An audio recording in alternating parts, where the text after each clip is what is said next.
So with that, we have quite a few in attendance, and the only one I heard that wouldn't be able to be there is Rochelle. I have been getting messages from Chris, but I've not been able to look at them yet. Chris Baker. So he may be another one. But with that being said, because we've got a lot to accomplish tonight.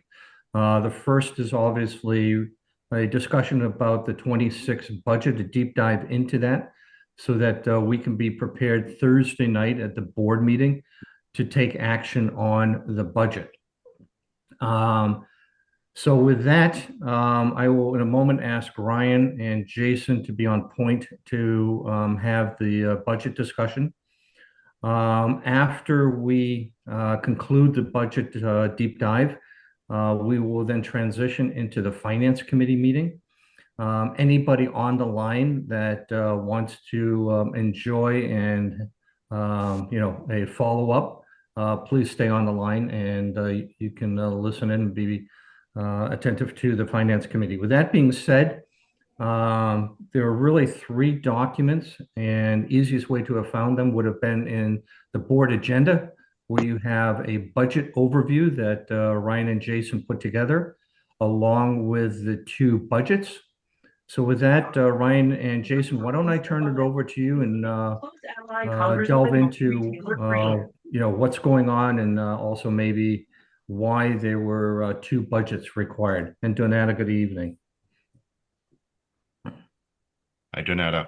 Good evening. Changed course, telling House Republicans to. All right. Well, good evening, everyone. Thank you for taking extra time out of your life to spend extra time talking about specifically the budget. As you all know, this is my first time going through this process, but I had a good mentor in Mark and a good partner in Jason in creating what we think is a good budget for you. And tonight we wanted to spend some extra time allowing for everyone here plenty of time to digest what is in the budget, as well as ask any questions, which might make our meeting on Thursday this could be a relatively brief item if we're able to talk out whatever questions exist tonight. So without further ado, Jason and I have a brief overview for you. You have the documents in your email, so you should be able to see exactly the specifics that we're going to be talking about. But tonight, at least, we can go through, sort of a high-level look at what the budget holds. This will be information that includes where we stand at the end of the year for FY25. As well as the two budgets that David mentioned a moment ago that are prepared for your review for FY26. And we'll get into why there's two budgets in just a moment. But we're going to start quickly with just a look at where we are and how we got here. As we know, or as I think everyone here probably knows from the years of doing this, budget production is only successful through shared participation, especially in nonprofits outside of the corporate world. Top-down budgets really don't work. And so in a nonprofit, to have a collaborative budget-making process like we have had really is the only way for the budget to be successful. And we've had the luxury with the FY26 budget of building on not only a great deal of success that we'll talk about tonight, but also a constructive process that Mark and others have put in place in the past. But that continuation and the open communication about our budget really was necessary. Having all of our budget owners involved and many of you as VPs or directors of certain areas of the budget, having Carolyn, providing such a great deal of information to inform this process really has been necessary, and that's why we find ourselves in the place that we are tonight. What we're going to see tonight is that we have had some success financially in FY25. You all hear about it every month when we report out the financials. But as we're coming to the close of the fiscal year, you'll see that we certainly are in a position now to estimate what the end of the fiscal year will look like. which gives us the ability to not only conservative in our planning, but also creative in our intention to plan well and to make very intentional investments. I think you'll see tonight a great deal of strategic alignment with our goals and with the future of the council, the future of our troops, the future of our packs, and the future of all of our scouts, informed a lot by our chief executive officer and the expertise he's brought to this work. Tonight is the next step in communicating out where we stand with planning for the vision for our future. And then, of course, later this week, the full executive board, including Rochelle and anyone else that is absent, we expect to include. So let's start with where we are for FY25. Right now, Jason and Carolyn and others are helping us to understand that we are probably going to close the fiscal year with an operating surplus, and the operating surplus is going to be similar to the number that you see on your screen. Now, we know that this is not something that exists in every nonprofit, something that does not exist in every scouting organization around the world, but we find ourselves currently in a strong financial position. Not only do we know that our Fund 2 and Fund 3 are managed well and are relatively robust, but in our Fund 1, strong financial management, great financial oversight by our past administration and our current administration has resulted in not only positive cash flow that's existed throughout the year, but also the ability for us to predict a surplus going into the end of FY25. That is not only good for our bottom line and our financial health, but certainly for our cash flow and for maybe some of the things that are even more important as we look forward to the future of the council, and that is the donor confidence and the financial confidence that others have in our organization. So we're glad for that. I'm going to turn it over now to Jason to talk a little bit about where we could end with FY25 before we go into exactly where we might be for FY26. Jason? Yeah, great. Thanks, Ryan. So as we've known for probably the last several months that we are tracking to have a pretty sizable surplus, more sizable than we have in prior years. Ryan, I guess maybe you want to flip to the next screen. We are hoping to utilize that surplus in a few ways, both to help bring down costs in fiscal year 26, invest in some improvements that make us more efficient, and then investing in the long term. So I'll talk about that a little bit more specifically, which you're probably used to because did it last year, but we hope to invest $50,000 into needs for our camps that would have been 2026 or could have been 2026 expenses that we're instead gonna spend here before the end of the year that help set the camp up to be successful and help keep our costs down in the camp budgets in the current year, or in the future year.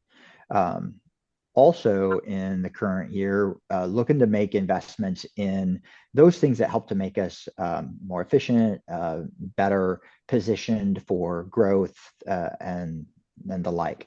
Things like additional marketing materials, leave behinds, things that allow us to go into spaces and have a presence for scouting. For example, we want to make improvements to our recruitment trailer and set up basically a marketing setup that we can go to school open houses and other spaces that either we can go out or our volunteers can check this equipment out. They don't have to be able to pull a trailer, just come up, load up, and have a quality, high quality, high production value presence in a space and really recruit more kids into scouting. We're investing in like actual advertising out for our camps and for our programs, and then making some upgrades into technologies and efficiencies for our staff so that they can accomplish a little bit more and a little bit quicker. Some brand awareness items, and then also, as long as everything shakes out the way we think it will, some recognition for our staff for helping us to have such a banner year. I think the biggest piece of this, though, is we're uh, intending to invest the most significant portion of this into Fund 2 and Fund 3 to help do a few things. Will help to offset depreciation and allow us to continue to invest in our camps. Will allow us to hopefully capture investment revenues by funding the what would have been a solar fund to Fund 3 sooner. But it does set us up to be able to do something hopefully with our budget that gets a little bit complicated. And so the intent here is for many of you, take a step back. Many of you probably are aware that we have a solar lease that allows us residual revenue of about $250,000 to $280,000 a year. And we have for many years invested that 1/3 into operating, 1/3 into Fund 2, and 1/3 into Fund 3. And in 2025, we took 2/3 into operating and 1/3 into, I believe, Fund 3. So a part of this is putting that where we had intended to put it initially is back into Fund 2. There's another aspect of this is when you get into nonprofit accounting and specifically the way that Scouting America handles how they measure councils and recognize revenue. We're kind of bound by two different things. Our generally accepted accounting principles, which Carolyn and our auditors make sure that we're doing 100% on the up and up all the time, but then also how Scouting America measures us. And as you know, when you bring revenue in a year, it gets recognized in that year and it belongs in that year. What for-profit companies can do and some nonprofits can do is they can show that they're utilizing that revenue from the prior year to in this year's budget. We're not allowed to do that. We can't show revenue from the prior year being utilized in the current year. It's a Scouting America, I guess, rule, if you want to call it. And so we can't recognize that or show that we plan to use that money from the year prior.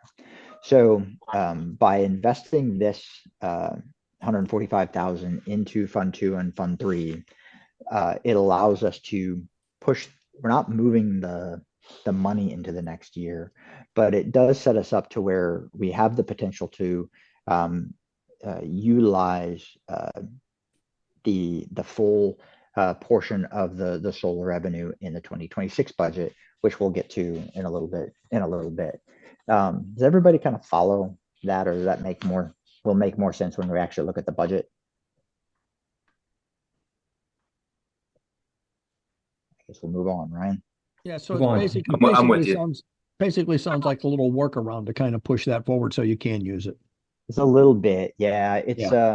It's a way for us to, and Carolyn will tell you, like we talked about this quite a bit. It's very important to me that we're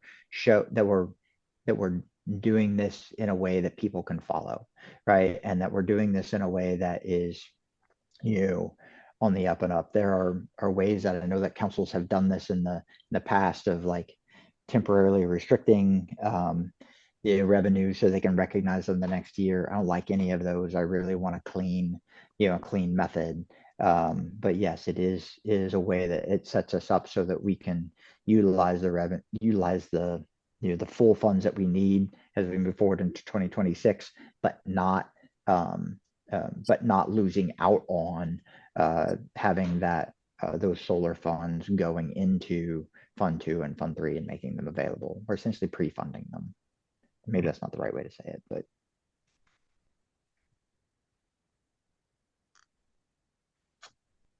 All right, Ryan. Well, you've heard about some of that, some of the detail from Jason about a utilization of our surplus for strategic purposes. You heard about sort of front loading some of those FY26 costs we might have had in our camp budgets, purchasing things for the camps now in FY25 to save us those expenses in FY26. That's your sort of preparing by utilizing that surplus in that same way. The solar funds, you heard Jason refer to quickly that moving those FY26 funds to Fund 1 at the start of the year gives us the ability to possibly consider using those later on. And then the surplus transfer to Fund 2 and Fund 3 at year end gives us the ability to save those funds to potentially use those differently. Obviously, the core goal here is to encourage the stability of the finances in the organization overall. And by doing some small investments, as Jason described, in some of the things that we could use now, right? The trailer, the brand awareness, the staff recognition, we're also investing and saving in a way that will help us in FY26. So thank you very much, Jason, for that. If we get into the FY26 budget now, moving on to really the, why we're here tonight, we did prepare two budgets. This is, I think, abnormal. Like I said, this is new to me, so maybe you've seen two or three budgets in the past. But the intention here was uber transparency. As you might have surmised by looking at the documents, the Jason did yeoman's work with Carolyn and myself and others to create a balanced, proactive, strategic budget. And a little while ago, a proposal was made for a new position, a position that didn't really receive that full consideration by at least my, Jason and myself and others early in the budget process, back in the spring or in the summer. It came a little bit later. And that is a new communications and events coordinator position. While that position is, in the process probably now of getting its first real consideration, we felt it was important to at least show the impact of that position, where it could be worked into the budget, but will have impacts on that budget. And that's why you have two budgets before you. So you have a summary of each budget, and then you have the Excel spreadsheet with the breakdown line by line of each budget. They are different. And the reason that they are different is because the first one, the baseline budget, is a balanced budget that does reflect investments in certain areas of the council, which we'll go over in just a moment, and true fiduciary responsibility and complete stewardship of the organization's funds, investing in meaningful ways, saving in other meaningful ways, and then making sure that, of course, we do have that balanced budget with a tiny surplus, tiny budgeted surplus. The optional budget is different because it does incorporate that position. And depending on what the executive board and the finance committee would like to do when they get their full opportunity to vote on the budget, that's certainly to be determined. That's your prerogative. But at least now you have two budgets that demonstrate, what the options before you are. So a few things about the budgets, and both of them do some really important things. Number one, there is an intentional investment in the people that help run this organization. So you will see a 3.5% budgeted increase for salary staffs. Now, that is not to predict that any certain staff person will receive a raise or will receive any certain percentage of a raise. But for budgeting purposes, it was prudent, in our opinion, to budget for a salary increase, and then that salary increase will be utilized, of course, by the CEO as he sees prudent. This budget, these budgets do include the new unit growth executive position that this board is very well aware of, and the new field director that this board is very well aware of. And then, of course, the newer position that has come about more recently is that communications and events coordinator position that is proposed at the moment, and it is incorporated in your optional budget. And last but not least, when it comes to people, this budget does account for a slight salary alignment. There is one staff person who has been with the organization for some period of time and has a lower salary when compared to one of the new positions, specifically the new field director, and therefore this budget does include a slight increase for that individual, which would be an alignment for that one salary. And so all of these certainly fall in the category of investing in the individuals, the people, the experts that help run our organization. Continuing the theme of investing in people, that theme continues on to our camps.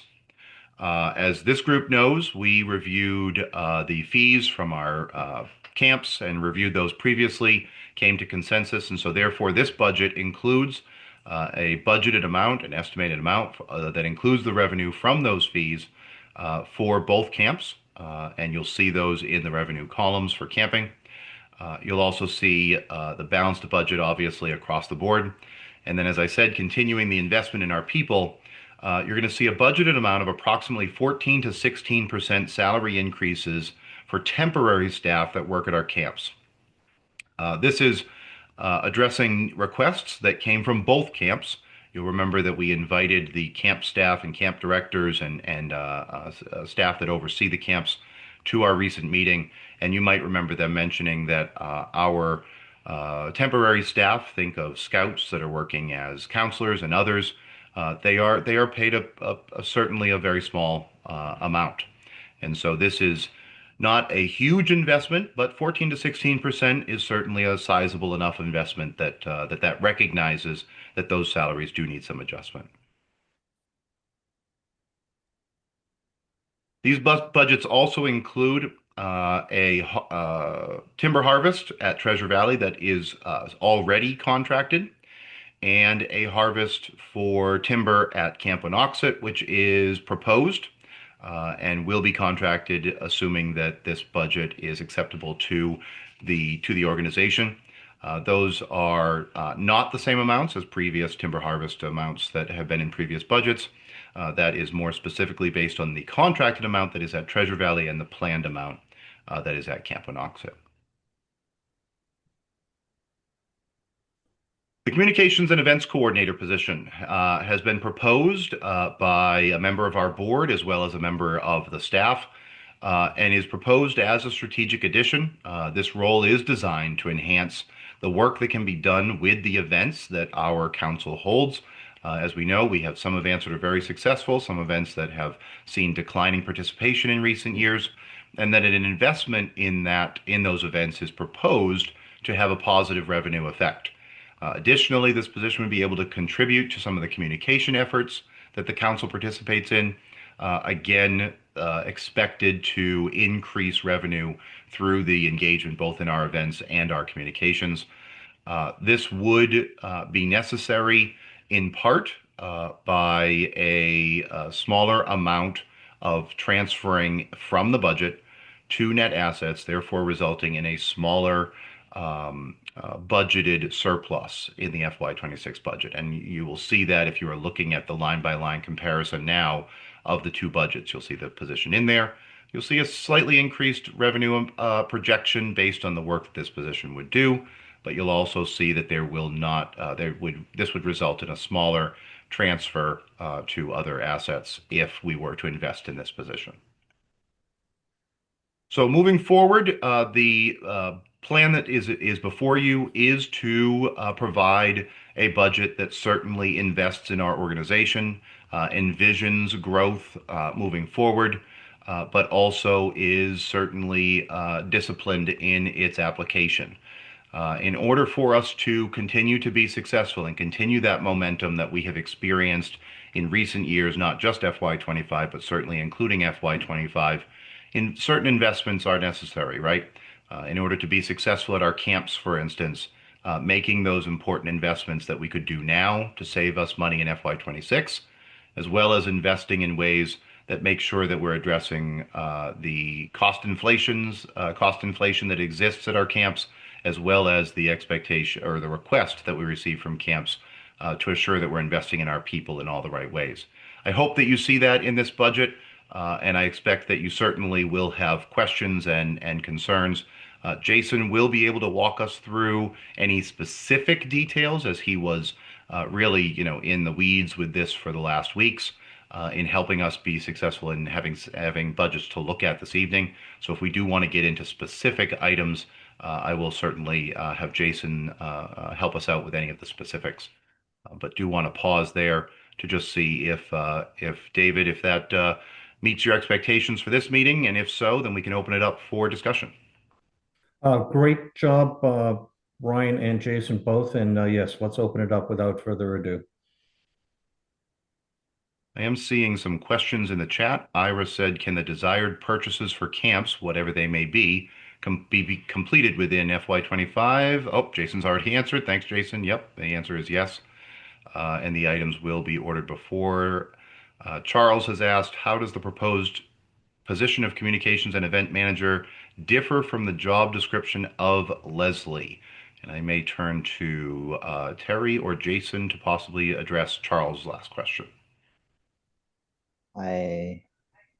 Terry is on. Yeah, I'll speak high level, and then let Terry kind of fill in. This is, and I will say that this will get discussed in much more detail at the board meeting. But the basically what this would allow for some of the logistical work that goes with events and the like specific like task-based stuff that goes with communications to be handled by an administrative level position, and allow Leslie to focus more of her attention on grants, foundations, and event fundraising that has those logistical and administrative tasks have taken, they often take her focus away from grants, foundations, and networking and the solicitation of gifts. And so it is kind of a separation of those responsibilities. It's not, it will require a slight different an adjustment to Leslie's position description a little bit as well. Terry, you want to add anything to that? Yes, I do. Can you guys hear me okay? Yes, we can. Okay. Yeah, when we talk about Leslie's position, I just want to rewind to about a year ago when we talked about creating a shared role for marketing communications as well as fund development. At that time, both John Allen and Patrick and I were feeling like both of those positions, we really needed a full-time equivalent for marketing communications and one for fund development. So as you will all recall from the board meeting, we thought it would be a great idea to go forward and share a person for that one role. Well, here we are. I think Leslie started around May. Does that sound right? That sounds about right. That sounds about right. And so what we have found since coming there, so when Leslie joined the team, what we tried to do was kind of see where the roles were kind of falling.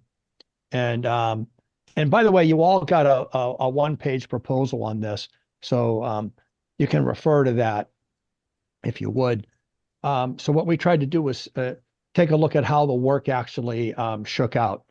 So primarily, Patrick's been covering major gifts, planned giving, annual giving, capital campaign, special events.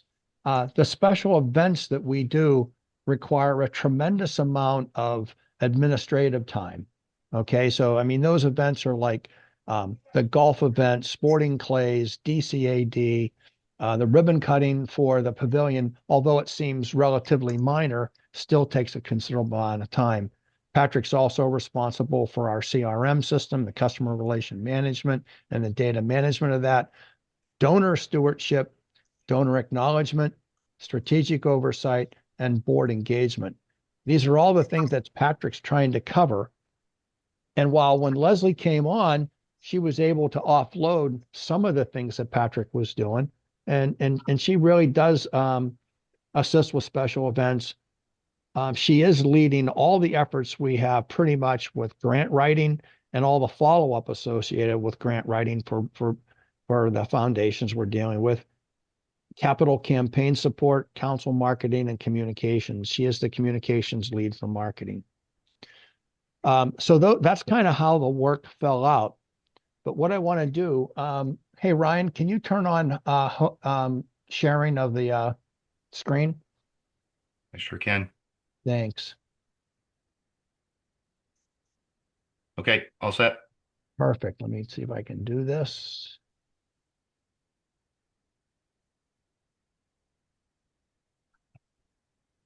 Perfect. So one of the things I wanted to kind of show is, come on.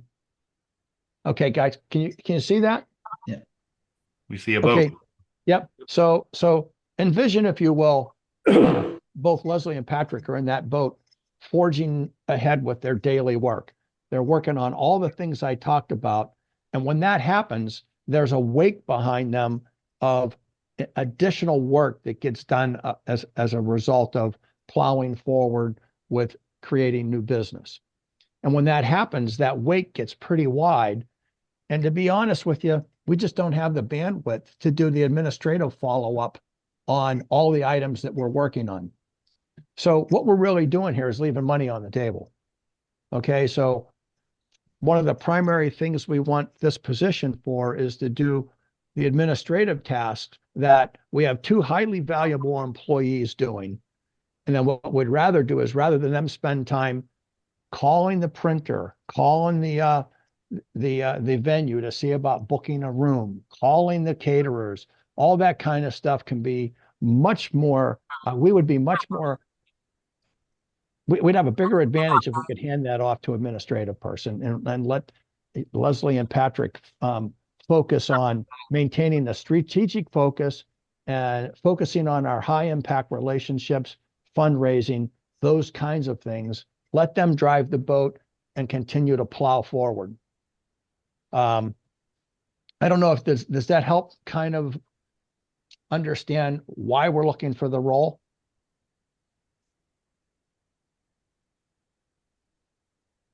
I think that's helpful. Thank you, Terry.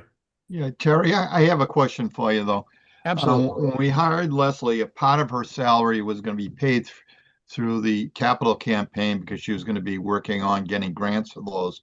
Is that in fact, and I guess it's a question for Jason as well, is that a fact what's happening on I know not in 2024 that was happening. Did it happen in 2025? Half her salary went to the capital campaign, half went into operations. Go ahead. I was going to, and Carolyn can provide some additional context if needed. But yes, we are transferring 50% of Leslie's salary in 2025 from capital. I guess now would be an interesting, maybe an okay time to say that the plan that's built into the budget for 2026 is different. As a matter of like reality, Leslie doesn't spend 50% of her time on the capital campaign, whereas Patrick does spend approximately 33% of his time on the capital campaign. So the 2026 budget proposes to that we pay 100% of Leslie's salary out of the operating budget and transfer 33% of Patrick's salary from capital. The net effect of that is it's about an $18,000 transfer less from capital to operating for 2026. Okay, this new position that you want to create, if I understand it correctly, you're going to be taking some of the excess funds from 2025 and use that for 2026 to help pay for his or her salary. Am I correct in that? So actually maybe that's better done. I can better explain that if I show you something here real quick. Sorry, I was typing a response to John's question in the chat. I gave up the token, so you can take the screen. All right, thanks.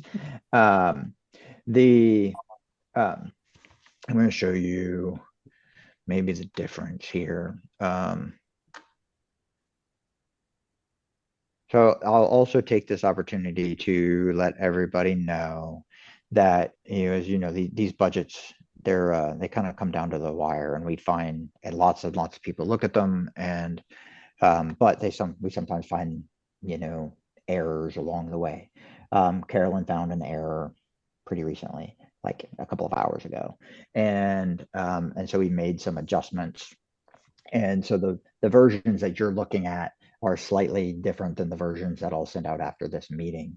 The long and the short of it is we had missed a negative in one of the lines, and it flipped things pretty significantly. So we made some adjustments, and the long and the short of it is the baseline budget.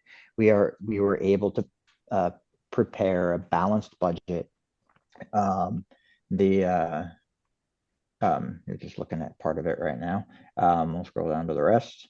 A balanced budget with a $1,399 surplus.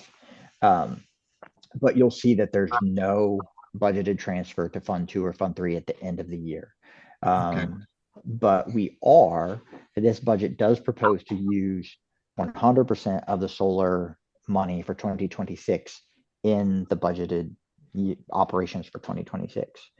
But to your point, Alan, we are proposing to transfer about 140 to 145,000 of our surplus into Fund 2 and Fund 3 in lieu of that at the end of 25. And what I would really, and Ryan will attest to this, what I would really like to do would be to just leave solar money as it is normally, and just recognize that I'm using a prior year's profit in 26. But that's where Scouting America's wonky rules don't allow us to do that. So this fully funds the unit growth executive, the field director positions that are not yet hired, but are in the 2026 budget.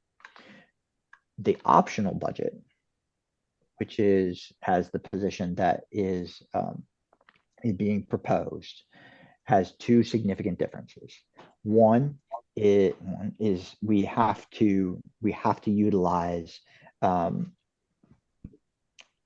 surplus from 22 or 23, or like the HNEC Q money. It does require an additional $30,000 of revenue to balance the budget. The budget that you have that is printed in here before you is a way to present this tonight. It proposes to utilize the 2026 HNEC Q payment, which is $50,000. And so then you have also a $20,000 transfer to Fund 2 or Fund 3. That's one method with which we would be able to do that. Another method would be to just use $30,000 of surplus from the year prior. The problem with that is the way that we recognize it in the budget, and it's getting into really inside baseball. And like, I'm happy to talk it through if that's what people want to do. But that's the long and the short of it, is to balance the baseline budget, we would utilize the full lease payment for 2026 for the solar, and we would transfer 145,000 to Fund 2 and Fund 3 at the end of 2025 in lieu of splitting it 1/3, 1/3, 1/3. It's a little bit of a move it here and take it later sort of thing, but it's the most transparent and most easily followed along method that I can come up with. Okay, I agree with what you and Terry are saying, that there is a need for a third person in that position to help with the paperwork and get it going. My concern is going forward, 2026, we could definitely come up with the monies to take care of that salary. Going forward, 27, 28, you're increasing the staff by 3 people. We're doing very well right now. But going forward, we still got to stay within the budget, and we can't keep on borrowing from here to pay for that individual. Here's my concern. It should be able to afford the individual, or all 3 individuals, using the operational revenues. So that's where I'm concerned about. I don't disagree with we should probably put somebody on, I'm just concerned about going forward after this year, after 2026. And I'm not sure how to address that. The other part is if we decide we vote that to for your budget, which includes this individual, you still need to go through the comps committee and then get our approval by the finance committee and the board, the final numbers that you're going to. Absolutely. Okay. Absolutely 100%. And and like Ryan said from the very beginning, this isn't, came together, the timing of this, and Terry will, I suspect will offer the same comment, is that it didn't come together in the timing that anybody really liked. But we didn't want to, this was the most transparent way I could think of to present it, so that everybody had all of the facts.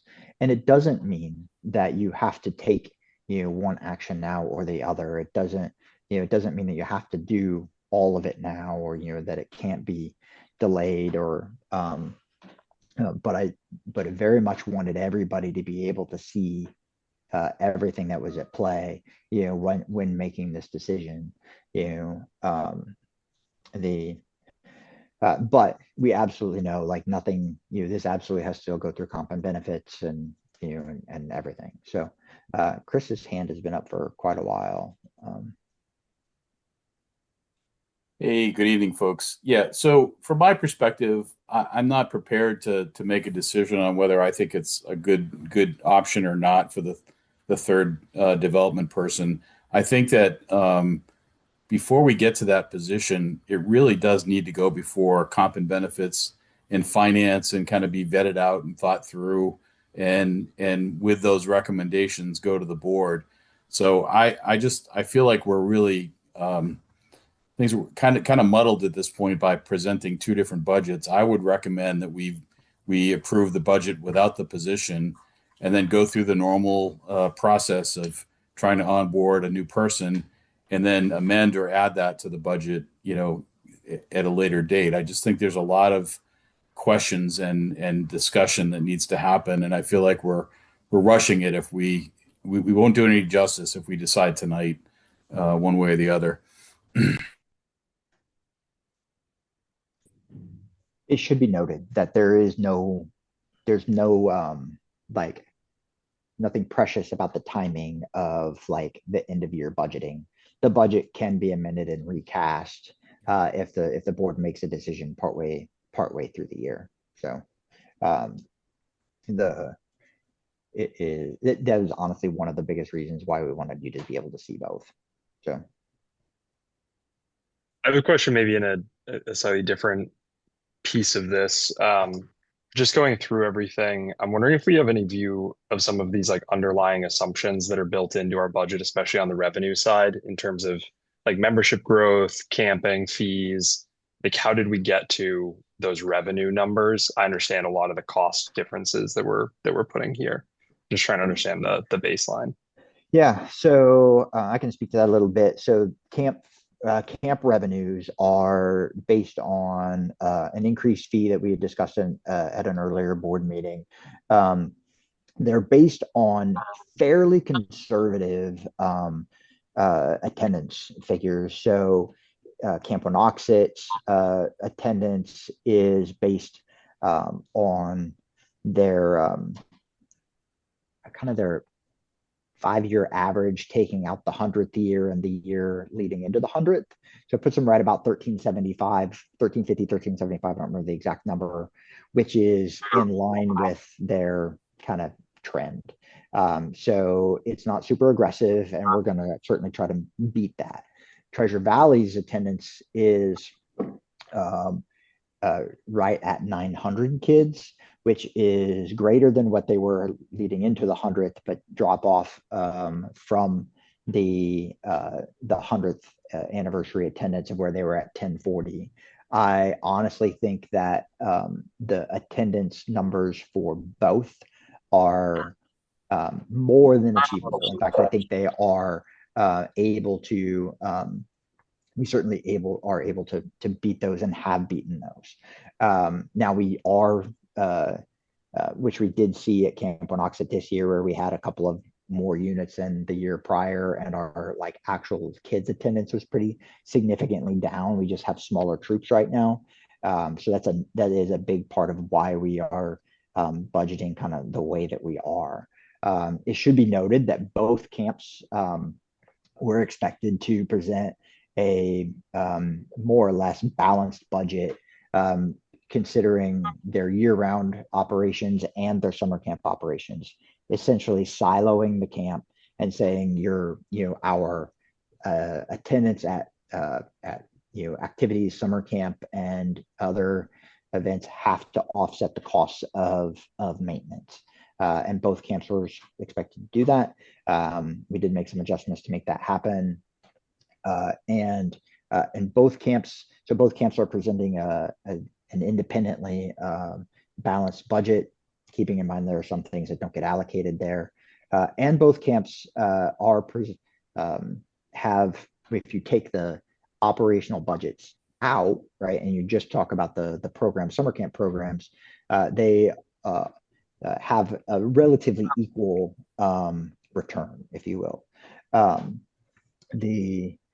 As far as popcorn revenue is based on a little bit of growth over this year. This year we had a good sale. We saw growth.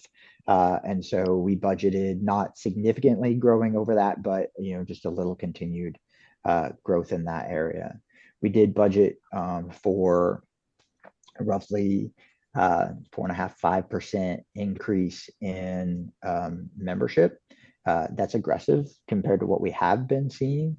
But if we're going to be investing in people to grow membership, we should see growth in membership. If we're not seeing growth in membership, well, then we shouldn't be paying for those people. So I felt that was worthy. A big portion, see an Irish question here, which may provide context to Zach's question. A big portion of the budget surplus that we saw this year, a lot of it was coming out of camping. We had budgeted for a pretty sizable surplus out of Winoxet, and Treasure Valley had a fantastic year because of their 100th. I think that's at least partially repeatable. Another part of it was there was savings in salaries that from not filling one of the positions for a while, and then and I didn't cost as much as what you budgeted for. Trying to think if there are other major. So we are budgeting for. There's an increase in grants and foundations. The increase in grants and foundations in the baseline budget is just meeting this year's number. Plus, there is a significant portion of grants and foundations that were granted in this year, but we're actually doing the activity next year. So they'll be reclassed as 2026 revenue. So that increase is showing in the budget, but it's already been earned. Those are the big ones. Did that answer your question, Zach? Yes, thank you. Yeah, I think Jason, what I'm trying to understand or make sure that I have a good view on is like if I look at all source revenue, and if I'm following this right, we're expecting it to go up like 13-14%. And I'm just trying to understand the composition of that 13-14%. Like, is it new membership growth? Is it? And I know we've talked about some of them here, but what might be helpful before we kind of sign off on this is just to make sure that we all have clarity on how we're going to get 13% revenue growth, which is, from my point of view, pretty aggressive. Sure is. So another thing that is this year there's a jamboree year, and so you have $130,000 of revenue. There's $25,000 corresponding increase in expenses that go with it. But if you're looking at just revenue, you'll see that. You will. But I only see that in as 60K, right? So like that 60 if I'm following the budget right, against the 400 that we're expecting to go up. So another 340. And like, I don't want to put anybody on the spot here, but No, that's the you're math that I'm just trying to understand is like that 400K revenue, like where are we going to get each bucket of that from? And I've heard like probably 200K of it identified. okay. And I'm just trying to understand. I think it's membership growth and unit growth at camp that makes up some of this other portion, but just Yeah, be curious to understand that at some point. no, we can talk it through real quick. So the difference between the 60 and 130 is we're not doing a wood badger and we're not doing NYLT. So so that's that delta. The biggest portion of it is, so membership fees is only a $10,000 increase over what was budgeted last year. It's about a $15,000 over what we will actually see. A good chunk of that is that other revenue is where we're bringing in another $80,000 in solar revenue that we discussed into operating. So that's a chunk of it.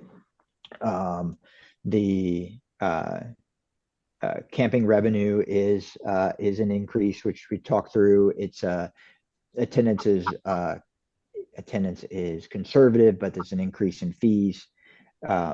The other direct support is that's a goal for raising another $30,000 to support the cost of the unit growth executive.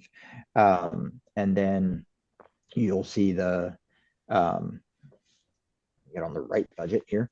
The $50,000 increase in foundations and trusts is that reclassified. And then you've got some minor increases in increase in Friends of Scouting, increase in product sale, the increase in investment income is as our funds have grown a little bit, and so the 5% is just a little bit bigger. And then that also recognizes that should recognize the Jacobs campership money in there also. So Gotcha. Hey, can I jump back and answer one of Al's questions? Yeah. Al, you talked a little bit about Leslie's role, and I just want to show a slide here. Can you guys see that okay? We can. Okay, this is what we were able to do with grants and foundations here this past year. As you can see, the largest numbers on here is the amount that we got awarded in grants this year compared to last year. You'll see we went from $108,000 to $293,000. This is the results of having somebody focus on writing grants. Now, the problem we have with grants is we can do the grant writing, but we don't get them all. You'll see here that we submitted 38 applications and we were awarded 18. So, we're not quite 50% on the hit rate. So, it takes a lot of time to do these. And as I showed, it takes a lot of follow-up to do these. So it's very difficult for us to say, oh, we're going to get this much revenue from grants next year, but we are continuing to write both operational and capital grants. And now is a very, very important time in this process. We're anticipating starting a capital project next year on the Treasure Valley Dining Hall.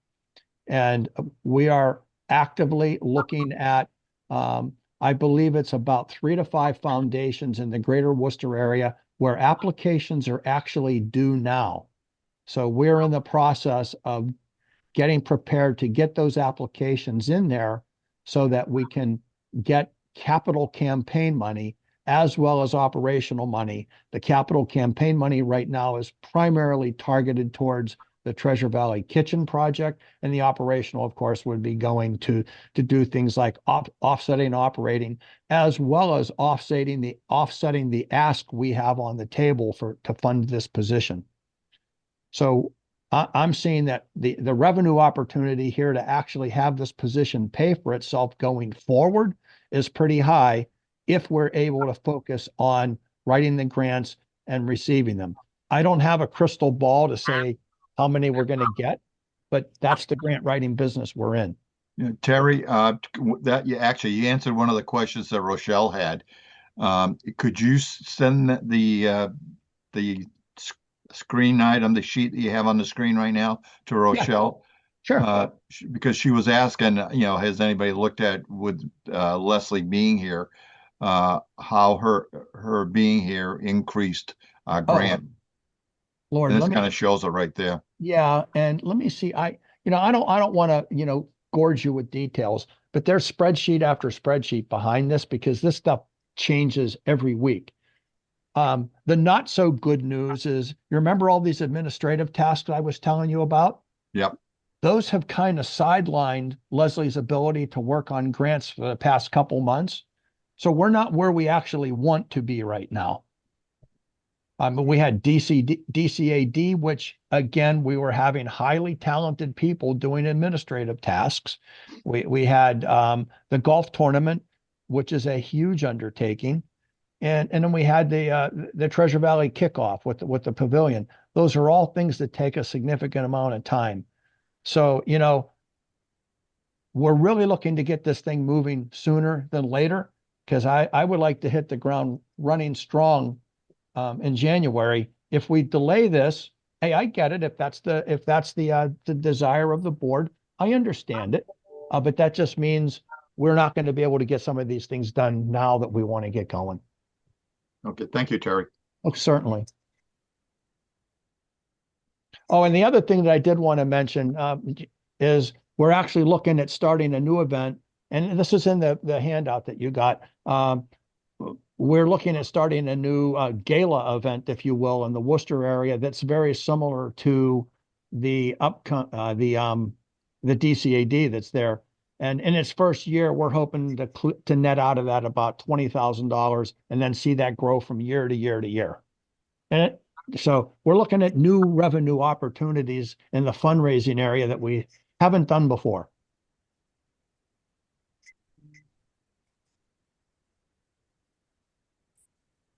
I just want to be pretty pointed here. Does anybody else have any other questions for me directly about what we're asking? And I also do want to address the fact that I know this hasn't gone in front of Comp and Benny, and I did talk to Chris about that today. I did not want to bring anything to Comp and Benny till we knew that we were going to move forward with this. And it's well understood by all of us that this does need to go through Comp and Benefits Committee before this would march forward. So I want to be perfectly clear. There was no ill intent with any of this. It was just the timing, people being in and out. That's the only thing that got us here late to the finish line. In other words, Terry, the motion, were a motion to be made Thursday night, would be subject to both Finance Committee approval and Comp and Benefit approval.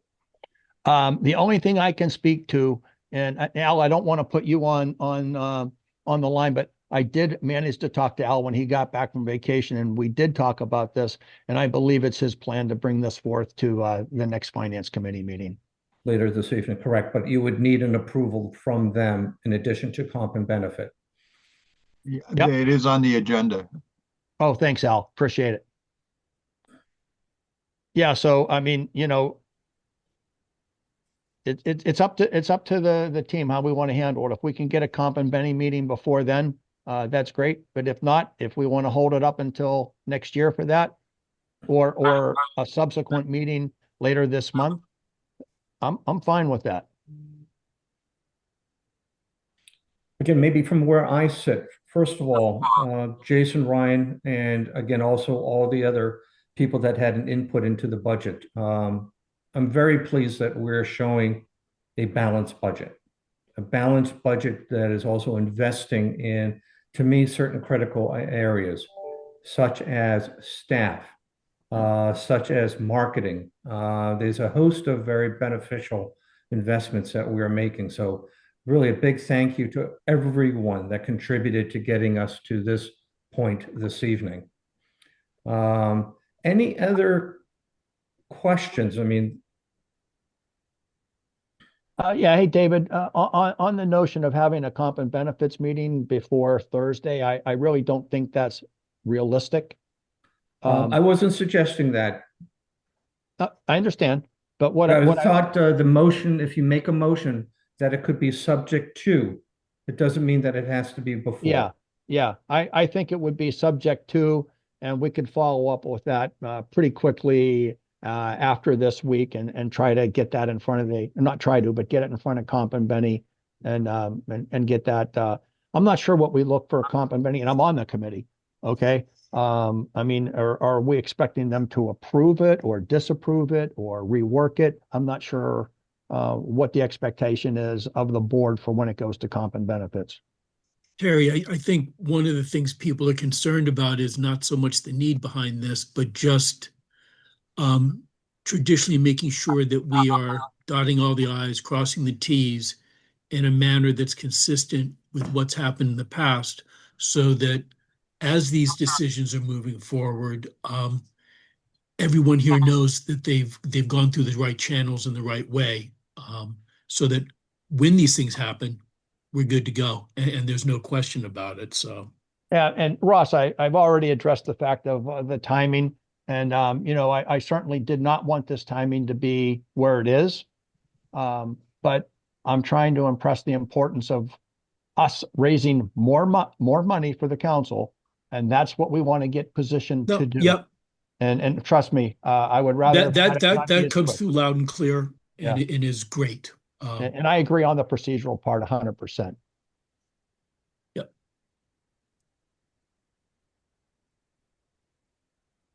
Did someone have a hand up, Chris Baker? Yeah, I wonder, and I'm not suggesting we slow this down a lot, but from my perspective, both as a board member and then as a committee member with finance and comp and benefits, I think the right way to do this is to go to the committees first and then have the committees endorse the plan and go to the board with their recommendation.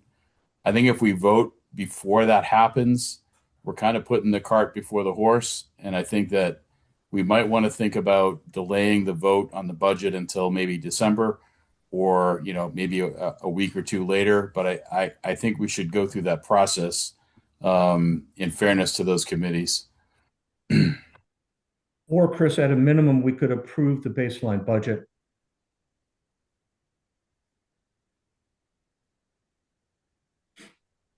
Yeah, it has a pretty significant bearing on the budget, and I don't know that I don't see the detriment to waiting a few more weeks. We'll get it done by the end of the year, which is always ideal, but I just think we need time to process this. Jason and Ryan, what is your input? That would put, if my calendar is correct, I think our executive meeting after this month is December 18th. Is everyone else's calendar showing the same? Yeah, I think you're right. If that's the case, obviously, pre-planning for a fiscal year that'll put a little bit of pressure on Jason and his team for not being able to make too many plans early on for purchasing or purchasing specifically, for the very beginning of the fiscal year. But still, approving a budget before the beginning of the fiscal year is ideal and not always possible. So I think mid-December is a reasonable time to have a budget approved, and especially if that gives the board the right level of comfort in considering, sort of this later request. I think it's a good idea to follow our normal procedures.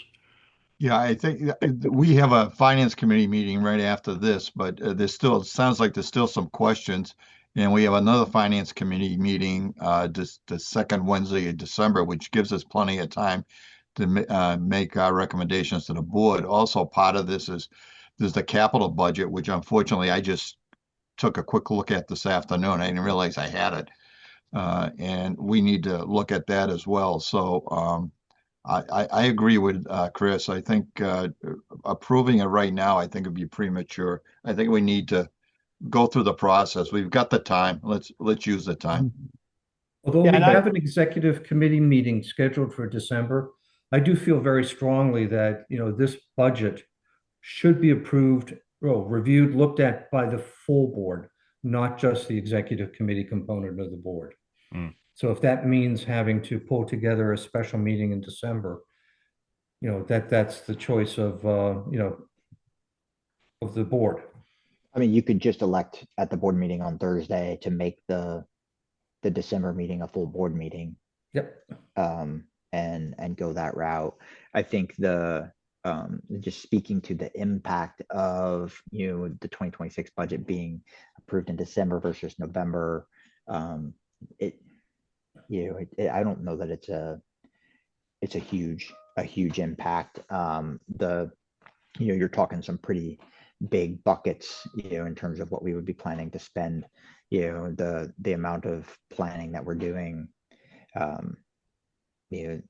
think the biggest impact would be as they're hiring camp staff, are they going to be planning for, what's the salary levels? They don't necessarily have to have those conversations as they're doing interviews, and, they will have to when they're putting out offers. I will say that if the board is looking to approve our plan for how we're investing parts of our surplus for 2025, I don't necessarily believe that you have to. I think it's a prerogative built into the budgeting process from 25. But it is imperative that we spend the $50,000 on the camps now, and we do need the time to do that. We can't wait till December to start that process. As far as the 2026 budget, I don't think the impact is significant. And the only thing I can really think of is hiring for summer camp staff. Yeah, Jason, I think the only big thing with the 2026 budget is your intention of taking all of the solar money for 2026 versus breaking it up like we have. And I mean, my guess that can be decided. That can be decided way later. But that's an end of year thing. But I think it's a discussion that needs to be made, because when the solar started, there was a big battle to decide how we want to divide that up. So I think it's a discussion that needs to happen. So I will amend what I said. I don't think the spending on the camp, the additional like $50,000 that we would spend on the camp necessarily needs a board approval. The transfer from one fund to another fund absolutely needs a board approval.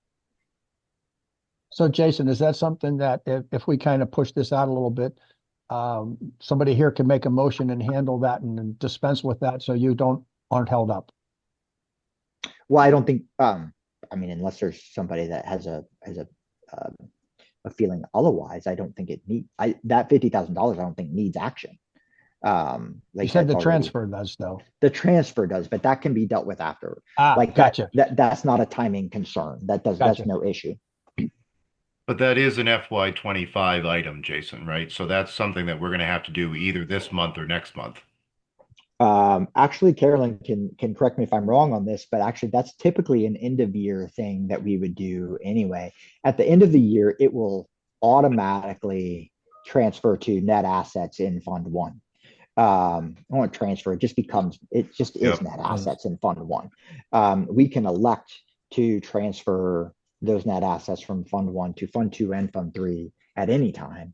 But it shouldn't, whereas we would like to deal with it before the end of the year, we wouldn't necessarily have to. Carolyn, am I correct on that? You are correct. As long as we can reopen the books and decide to transfer it, it's just our internal thing. The auditors don't care about it. They look at us as a whole. So this internal transferring we're doing doesn't really matter to them. And in the past, the actual physical money has not transferred until the next fiscal year. Yeah, but correct. But Also, the entries are put in the correct year. Correct me if I'm wrong, but at one of the finance committee meetings, I think the one in September, the finance committee suggested that we use some of the income or profit to buy necessary items for both camps. We just didn't come up with a dollar amount. So right, we now have that dollar amount. Yeah. Alan, I that would is suggest correct. that And it we was- vote on that at the next meeting on Thursday. We don't have to, make that part of the budget. We can vote on that as a separate item, maybe. Yeah, I agree. The only concern I have there is that that motion has not been noticed.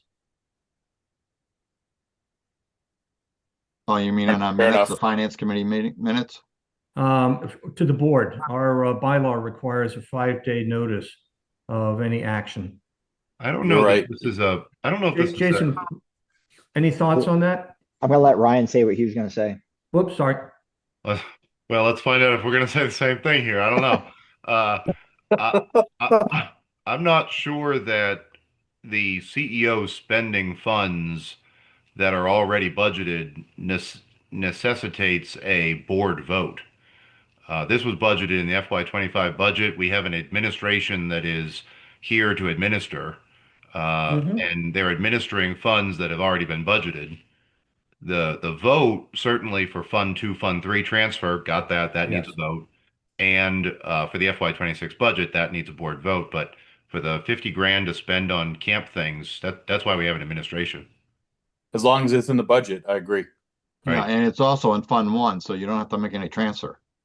Right. Is the same true for the $45,000 on the other investments? Yes, I mean, those are all budgeted amounts that aren't going to be transferred to Fund 3 or Fund 2. Those are budgeted amounts that were in the FY25 budget approved, 12 months ago. Great. Thanks. Yeah, good question. Good catch. It's a great question. And I just want to say one last thing is I'm perfectly fine with us waiting until the executive committee meeting. Let's face it. I mean, it's the time of year where it's really, really tough to even start to think about hiring somebody. Yep.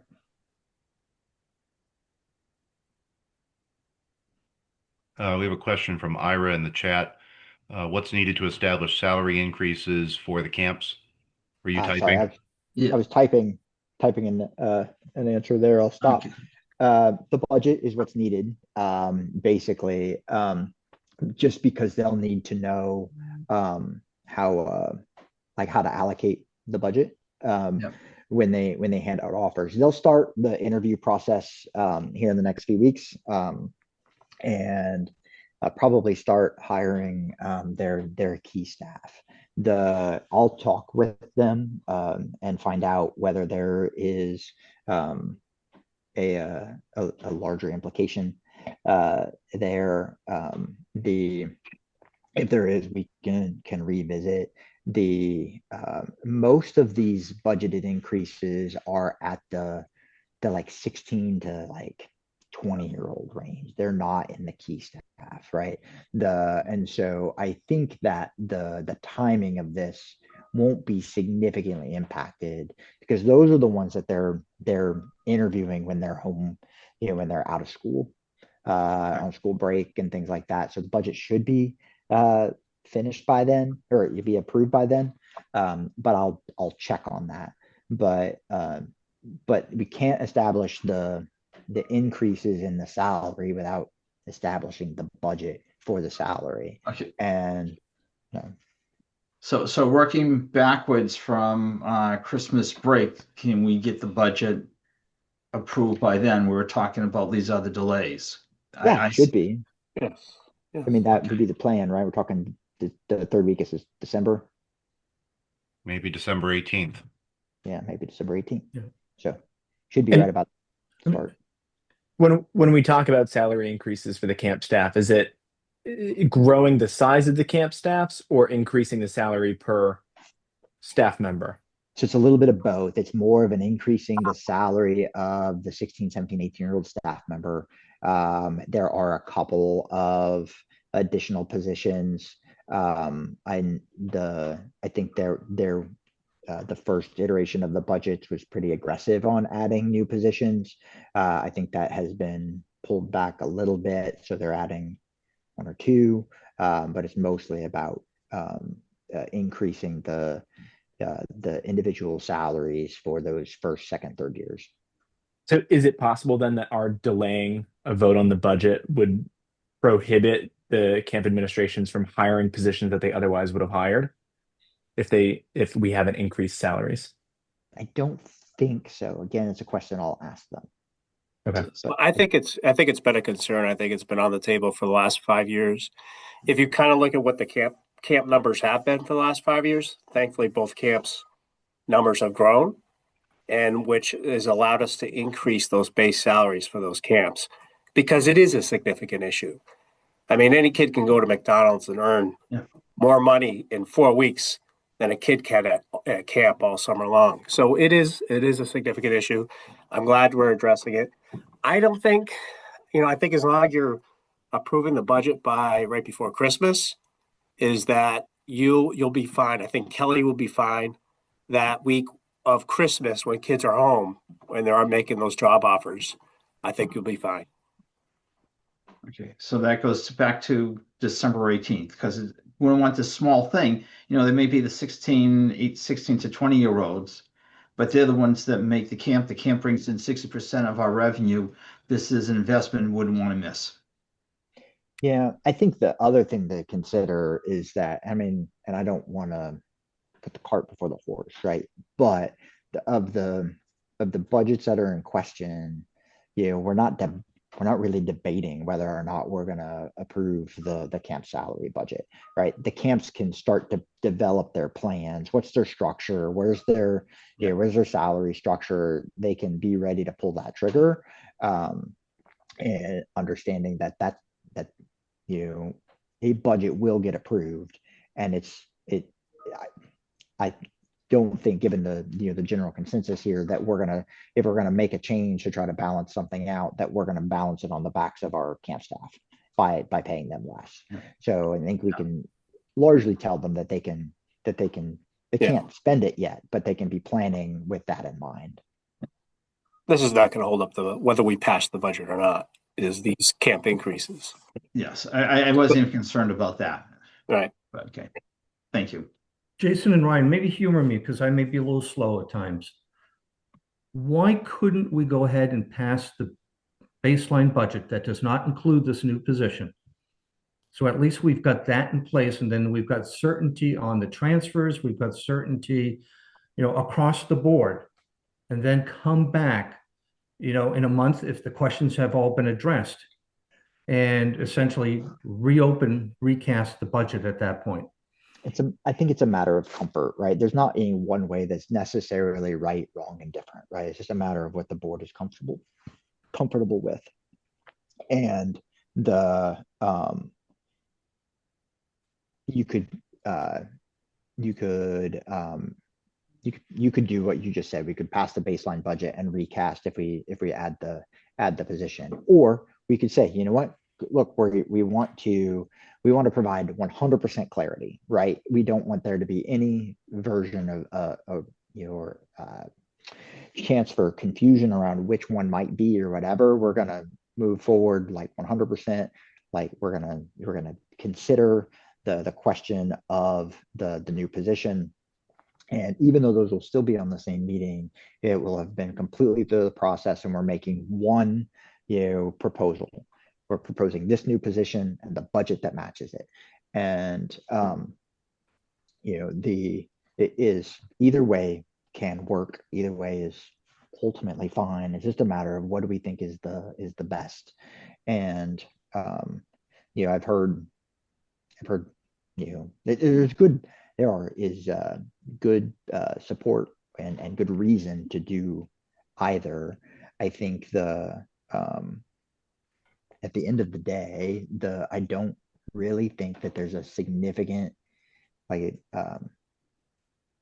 unless it were to get delayed again, which I don't think it's going to, I don't see a problem with delaying this until December. The only thing is you got some people that wouldn't normally have a meeting in December that they now have to call into. Yep.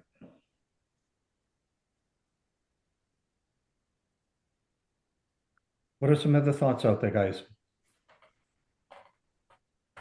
I think ultimately this, when you get right down to it, this could be a decision of the finance committee, right? The finance committee has to decide whether they want to put forth, and recommend one budget versus the other. And whereas I think this has been great conversation, and I hope everybody feels that this has helped to answer questions that this would have taken a lot of time to do inside the actual board meeting. Next time I recommend that I won't have a heart attack and we can do this in the right order. And where it will feel a little bit more natural. But I would love your guys' feedback once this is all done as to whether we want to go through it this way again. But I think for now, unless there's other questions about the actual budget or some strong opinion about whether we move forward or not, I think that we ultimately perhaps let the finance committee talk about their portion of it and decide how we want to go forward. David? That's where I was going. Does anybody else have budget specific questions? If not, my sense is then, again, unless there's opposition to this, to then turn this over to Alan, and Alan maybe suggest that we give everybody about a 7-minute nature break and then reconvene for the finance committee at 8 o'clock. Okay, I agree. Any opposition to that suggestion, guys? Second. I just want to say this has been very helpful, by the way. So thanks to everyone who put a lot of effort into it. And then turn it over to the finance committee. I think that's a good plan. Thank you. Great presentation. Excellent job, Thanks, guys. guys. So Yes, it was. Very good. Yeah. Thank you. Thank you. So we'll leave this Zoom open, and you can either stay on, sign off, or you can come back, whatever you'd like. Have a good night for those that are leaving. Okay. Bye. Hold on. All right, ready? Here we go. 1, 2, Okay. 3. Hi, Hi, Rochelle. Rochelle. Rochelle. Okay, Ryan, can you give us the financial reports for October? Yeah, you betcha. All right. In your inboxes and on your screen is the November report of October's financials. Oh, let me let somebody in. There we go. And what you can see is that month to month, you can see that we are a little, or I should say month to date, we're a little behind. That is not the result of overspending. You can see the expenses were down a little bit over budget, but the revenue was a little below what was budgeted. That variance there, 46,000. I know Jason's here. Jason can probably speak to that. Year to date, obviously still looking pretty good. That revenue, you can see slightly below there. That was slightly anticipated, but you can see also that the expenses are low, leaving us with that net gain. When we look a little closer at year to date operation, you can see that the revenue, other revenue, really is where your difference is in the revenue category, and that other revenue category includes a lot of things. You can see what those differences are broken out there in the little box up in your top right-hand corner. Membership a little low, the harvest just a little bit low, well, both harvests just a little bit low. And then some other things, very small increases in other areas. And you can also see, of course, the decrease in expected revenue for the special events.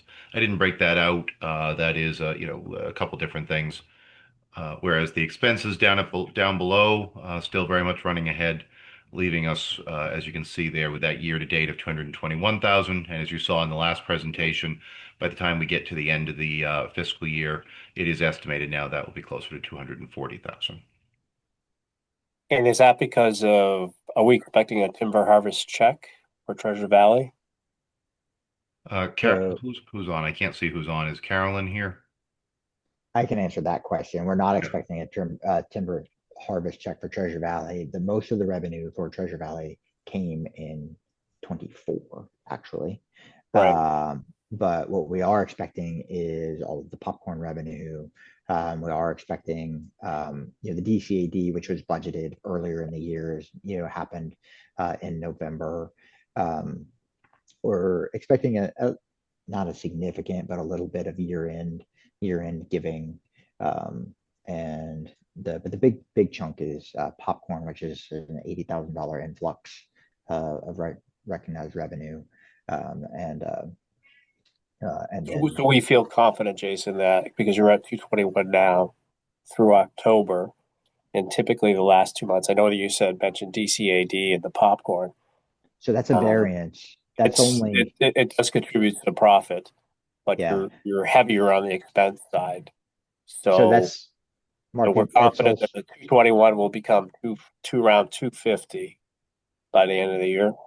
Yeah, so I'm going to open up a different document while we're talking, but that 221 is not the net revenue. That's the variance against the net revenue. Against the budgeted. Right, the budget, right? That's the surplus, right? It's the surplus. Well, again, it's the difference in what was budgeted. Hang on a minute. Yeah, it's your surplus to budget. You're exceeding your budget expectations. Yes. Yeah. And so yeah, I just want to make sure that the 221 now through 10 months is going to end up close to the 245 because you're giving the green light to spend $50K to the camps. I mean, the money's there. The money's there. It's a very strong performance. So yeah, I'm getting to the document that I want to look at here to be able to tell you. Here's a second.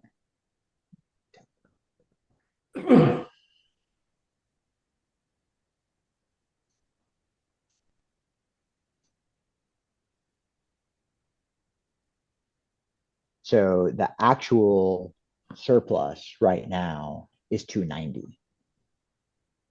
It's that 221 is the difference between 290 and 69. The 69 is the budgeted surplus for the end of October.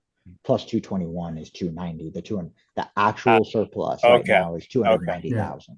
There you go. That makes a difference because I know the last 2 months your expenses outweigh your revenues, so you should see a decline. So that makes sense.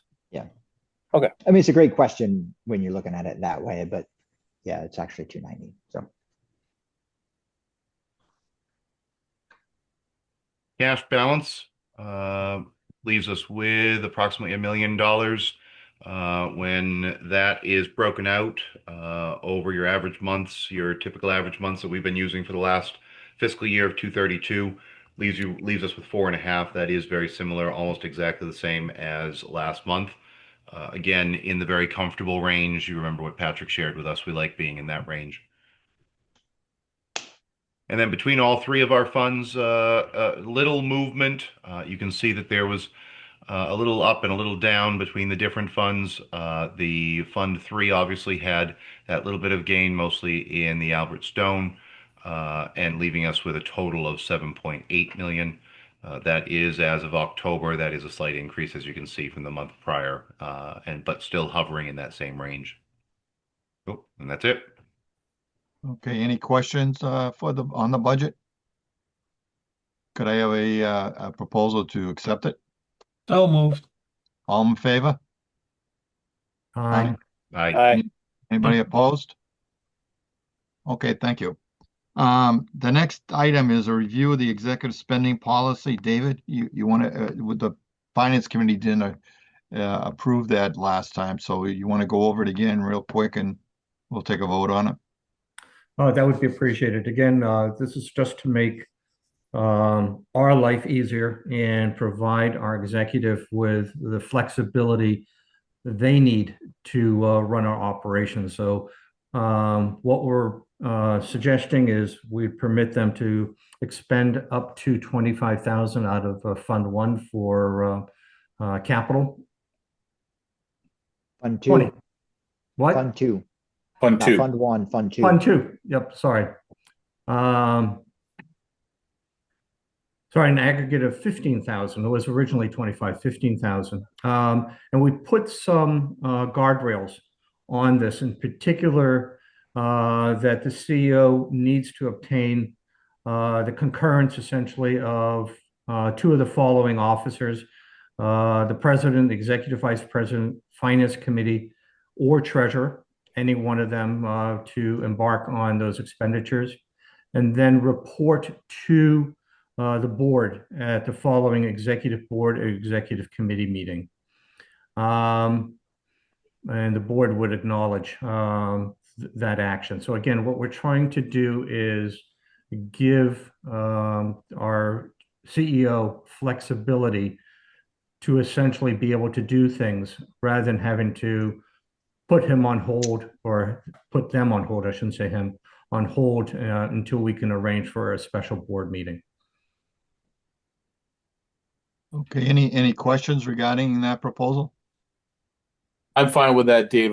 My question is, the operating budget, like the CEO works within the operating budget, but if it's going to exceed Fund 1 or the operating budget, does that require any kind of authorization within reason?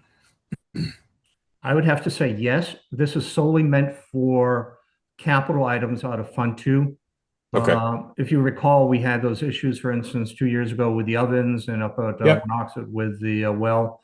Yep. And it just, it delayed what should have been something that could have been accomplished very quickly. Yep, I support it. Yep. Okay, any other questions? Can I have a proposal to accept it? I'll move that. Second? Anybody? Second. Okay, all in favor? Say aye. Aye. Opposed? Okay, thank you. Thank you. Okay, the next item is the new financial report. Jason, do you want to talk about this, or you want to? Are you prepared to talk about it? Let's put it that way. I forgot about it, and I didn't get it created for this month because well, I ran out of time.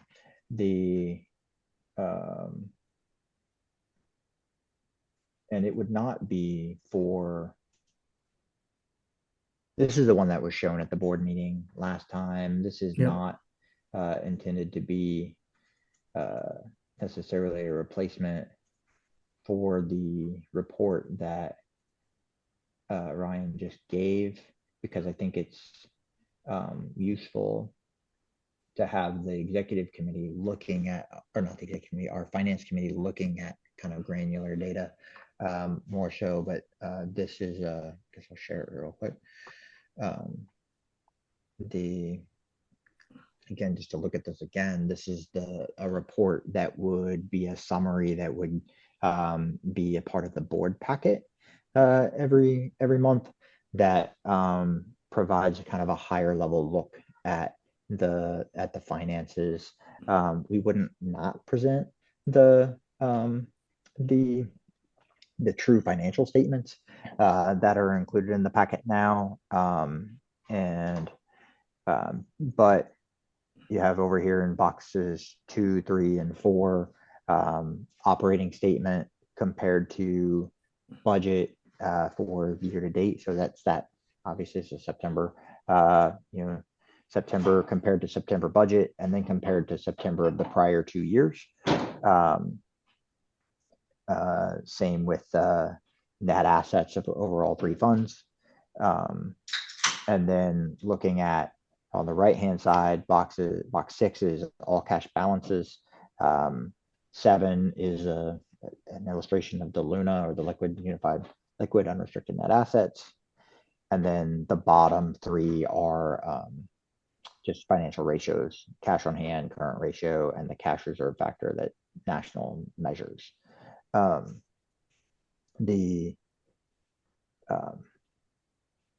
I say for this committee, my thought is that we would present this so you guys can see it, but that we would also present the more granular look. But I don't know that we need to present this granular look at the board level, in the board meeting. All of that stuff would still be there if somebody wished to dig into it or ask questions about it. But again, this is honestly, I would like to get us to the place where we have these dashboards for most of our key metrics. This is just the first one that I made.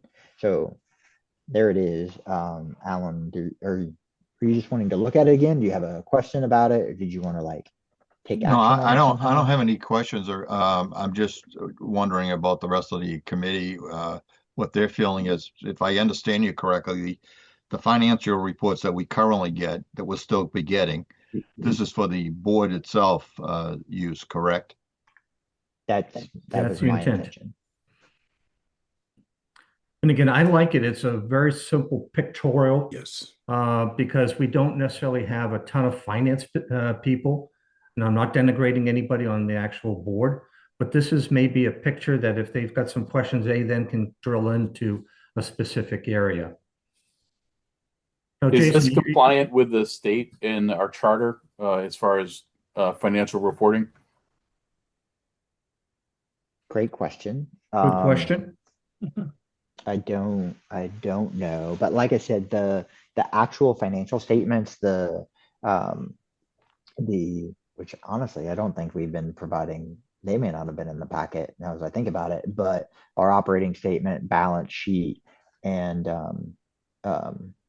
it, which are kind of our interim statements, would be. My thought is that they would follow behind this with the slides that Ryan's been and Mark was putting together beforehand.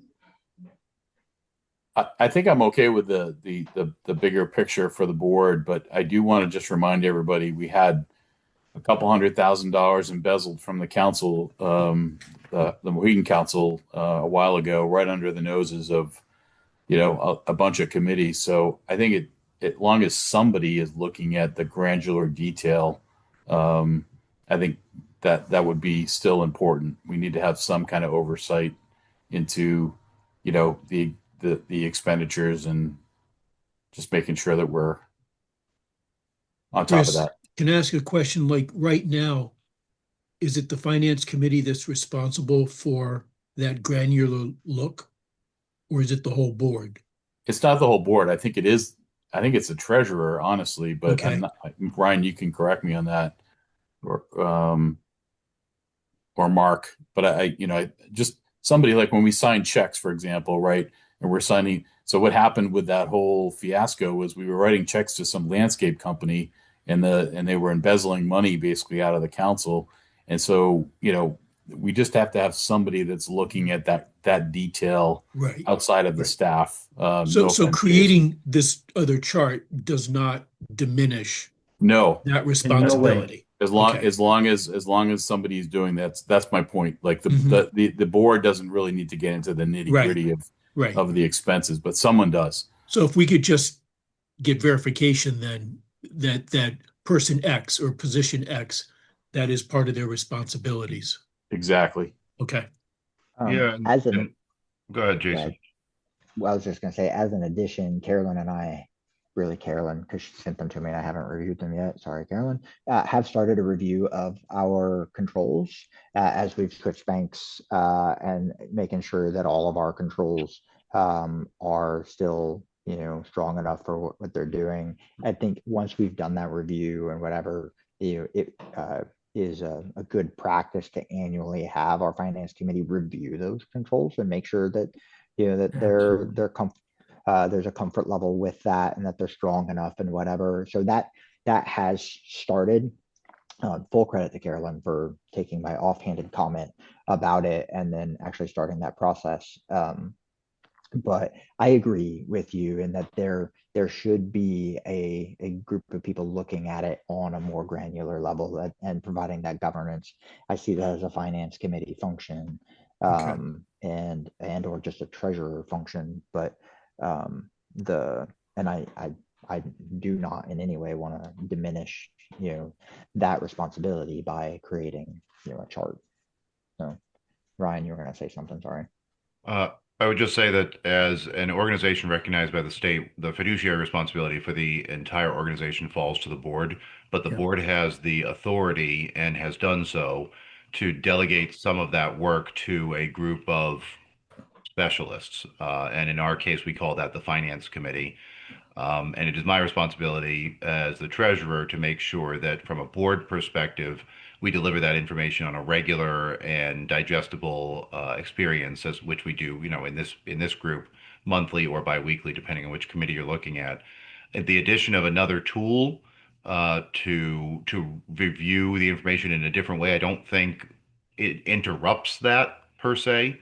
But ultimately, the responsibility does fall to all of us.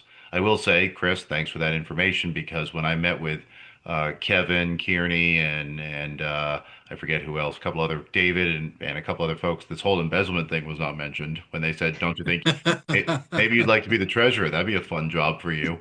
That part did not come up, so I appreciate Yeah. that. That's fun to know. Yeah, not so much. Very Yeah, dark time. yeah, yeah. I think the biggest thing though is the reviewing of the bank statements. And Which I Carolyn, you sent to- send those out to some of us on a monthly basis? I sent to Jason and Ryan. Yep. And me. And anybody who's I signing saw the you check, last they time, should look at the backup for the check to make sure that, you know, That's been I missed last month's finance meeting. Was it discussed how it was switched to Unibank and Enterprise has become Rockland Trust? We've discussed it was last I think month, we but talked about it. Okay, briefly, so yeah. there's very few checks, few to none to be written now because of the bill pay feature in both the banks, which is fabulous, which actually gets us to current times because I don't think many people do live checks anymore. So reviewing the bank statements is going to be very important just to make sure. I would never do it, but if I was to get hit by a bus, a payment is not going out to some random. But this is why you have purchase orders before you even pay a vendor, right? Even before the money is transferred out. This is why you Yeah, guys have put together but the Mark, purchase order like process, which is reviewing the bank statements is so important because someone that's going to steal could ignore all that and just put it to their. Exactly. Absolutely. Bypasses it. Yep. So that's, I think in any audit, they're going to tell you the big piece is someone should be reviewing the bank statements because that's. I agree. So how often is the bank reconciliation being reconciled? The monthly, and I send this summary. And who reviews that? I mean, you pull it together, but then who reviews it? I do. Jason approves it. Okay. Yep. Okay. And I sent it to Ryan and David. I don't know if you're looking at it. So I think a good thing is every once in a while, something that looks weird to you, question me on it. And Carolyn, That's what an audit does. The auditors come in and they pick, feels like 8,000, but they pick like 50 things randomly. And it doesn't take long. And I have to show back up. And we're audited too. So eventually, if someone's doing something, they're going to get caught because that bookkeeper was eventually caught, right? It's just, it took too long. By then, the herders are way off the reservation. Yeah. So that's why If you Carolyn. review it monthly, you're going to catch something within the month. And when you're sending things out, we have to question you on, what's the backup? Why are we approving certain expenditures amongst others? Well, that process is great. Yeah. That's what Mark was saying. We got the PO. Yeah. I think our system, I think it's working well. What do you think, Jason? It seems. Yeah, I mean, I think it works pretty decent. Overall, it's efficient and it does provide the opportunity to go in and check and make sure, that the PO matches the payment, matches the backup. And we have the credit card thing too. I mean, there's a lot of options. You got to have some trust that your staff is not. Yeah, but I think there is also, decent controls. I tell you this, like I said, it's a good practice to do annually anyway. We'll finish our control review, and plan to present that at an upcoming very soon meeting, so that I think these are great questions. We'll kind of put it all together and send it out ahead of time and let everybody take a look at it and test the process and see. And that's, I think, the biggest piece is the accounts, is the payments going out. We have so few, there's so little cash now, payments coming in, it pretty much controls itself. Everything's pretty much done online now and through Square, there's just not much room there. Well, again, I want to, like Jason suggested, once he complete his review and then he can come back to us with a recommendations or a review of what he did. But what the question really right now is, does the finance committee support the new financial report given to the board? So I'll make the proposal. Do I have a second that we accept that? Second. All in favor? Aye. Aye. Okay. As Jason, long as we have that other process in place, I vote for yes.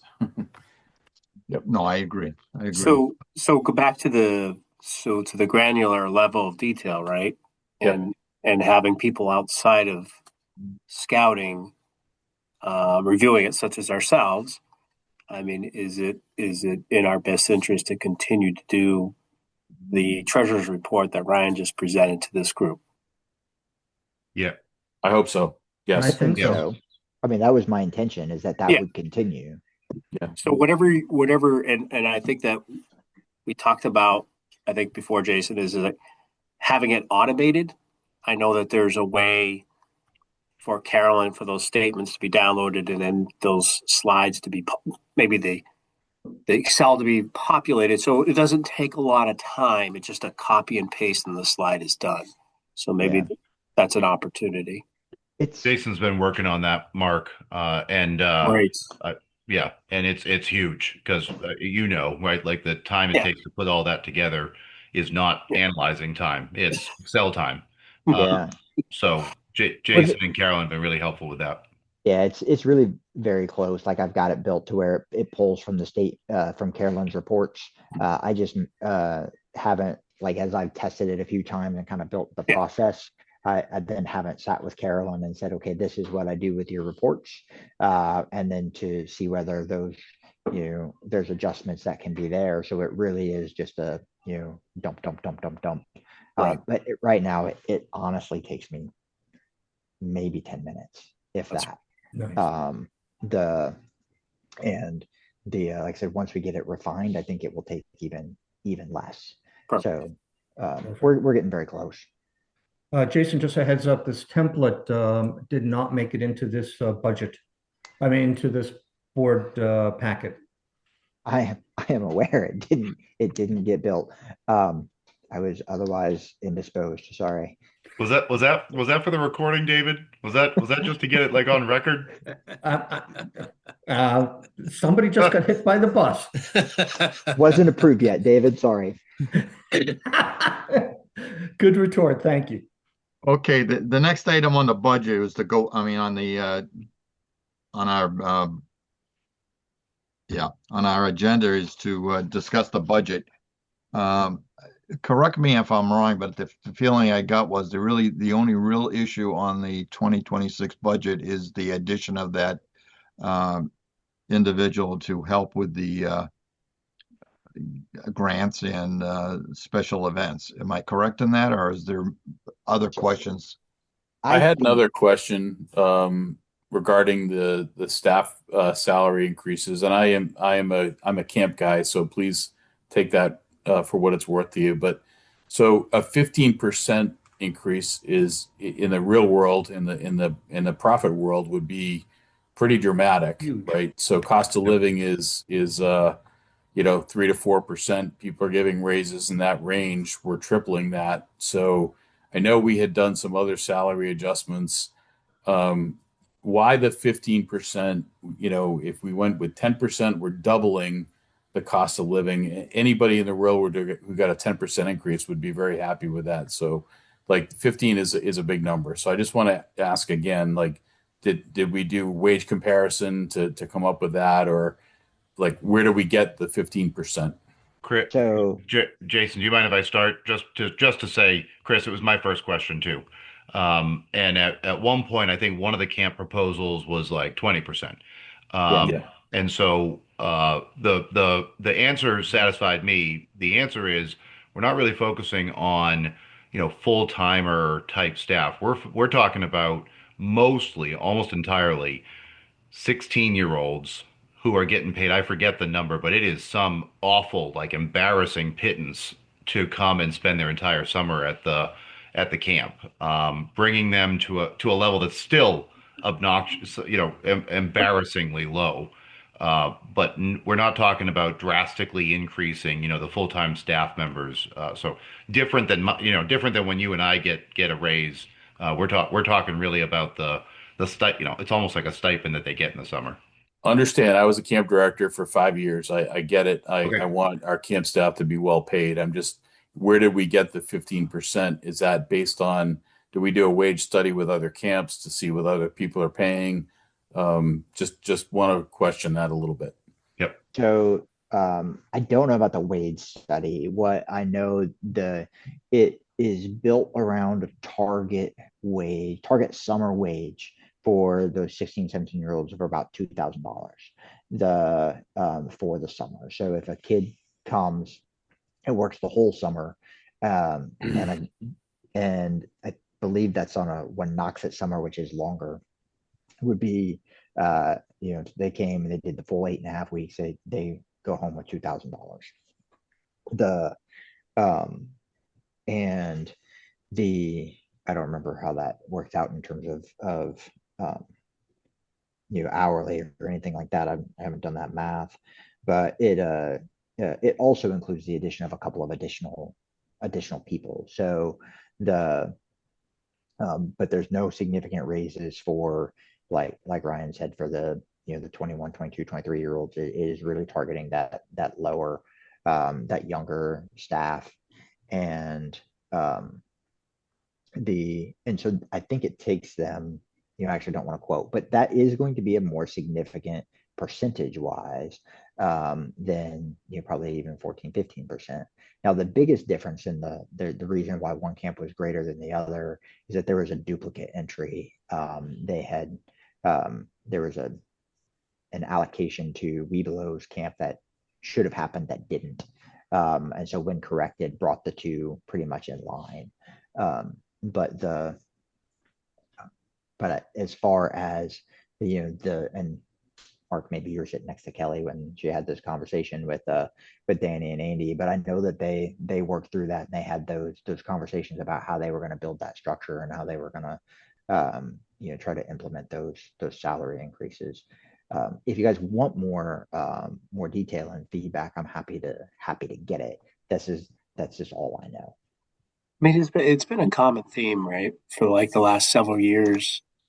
I mean, you look at what's happened in the world with COVID, right, and the inflation that just came at us all. But if you look at just the entry level jobs, we're competing. That's what we're competing with, right? I mean, I don't know many kids today want to go sit in a hot camp or a camp that's raining, right? I mean, you ever see the show Tougher Than a Fifth Grader? Well, that's the truth. It's just, so that's what we're dealing with, right? So while our camps perform and they perform really well, I think trying to get that compensation level up, it's never going to be where it should be, what we think it should be, but it's got to be respectable to say, you know what, the kids are giving up their summers, and let's make it somewhat worth their time. I think it's an acknowledgement of the fact that they are choosing to engage in this. They're not doing it for the money, for sure. And I think both camps have benefited from having some stability in your staffing. And once Kelly and Danny have accomplished that, then it's a matter of, as a couple are going to age out, if you will. They've already identified some people to bring them into the pipeline. I mean, it's kind of like teaching. Nobody goes into this for the money, but all too often money is a way of acknowledging and recognizing what they've done. I agree with that to the extent, but I also think that kids are pretty savvy today. I think that there's a greater portion of kids that are concerned about what they get paid. So I agree with you, Ross. Don't get me wrong, but I think there's also a fair amount of those kids. Right. They've got choice. They've got choice. This is where we've struggled to hire kitchen staff, right? Yep. Because of the pay. So and I don't mean to go down the rabbit hole with this, guys. All I'm saying here is, if it's a 15% number that's based on we want to be, at par with other camps, and we all want to increase the salaries. I get it, but I just think there should be a little bit of science behind the 15% that just says, hey, we're underpaying our people by X compared to other camps. We need to get we need to get that up, and that's why we recommend 15 versus, hey, we just want to pay people more. I just think we should do a little bit of analysis on that in the future. I don't want to, hold up the budget over this. Well, they may have already done that. We just don't Right. know. Yeah. But we should know that they did that. Yeah. That's my point, you know. Yeah, Yeah. Like Chris. Yep. I'll look into it. Okay, excuse me. Any other questions about the budget that didn't come up or other concerns that have on the budget besides the coordinating position?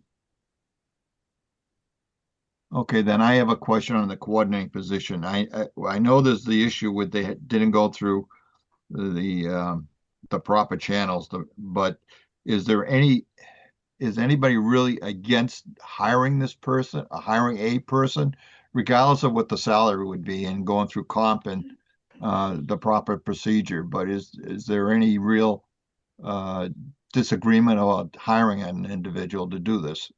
I have a bunch of questions that I think are more appropriate for comp and benefits that regard, the current staff structure and what Patrick and Leslie are doing. Both are fine people, by the way. But, when we voted last year to bring Leslie on, we said we're going to fund her, in the first year with funds on hand, and we were going to need to produce results, and we've seen some results. But that's the kind of, I think, questions that I have is, I feel on the capital campaign side, I don't think we're where we need to be, frankly. I think Patrick he's a busy guy, but I don't get a sense right now that we are where we need to be, and maybe this new person will help us get there. But I just have questions, for Jason about his staff and how he thinks they're performing, and what how we're going to pay for this long term. Alan, to your point earlier in the previous meeting, in the first year, and we do this quite a lot, we agree that we're going to fund it, with capital money, but how are we going to make this, pay for itself in the future? Year three, yep. I've got concerns about all that. I would just make a comment too, being on the compensation committee. I remember when we discussed the need to hire someone who eventually was Leslie. It was because we had a capital campaign going, and Patrick couldn't handle the fundraising events plus the capital campaign, and we needed to hire someone to take some of that stuff off of Patrick, and so we did. So now what we're saying is Patrick and Leslie can't handle all this stuff, so we got to hire another person. So I'm not against it, but it is a question that sometimes you can head down a road and there's no end in sight. Next thing you know, you've got an office full of people.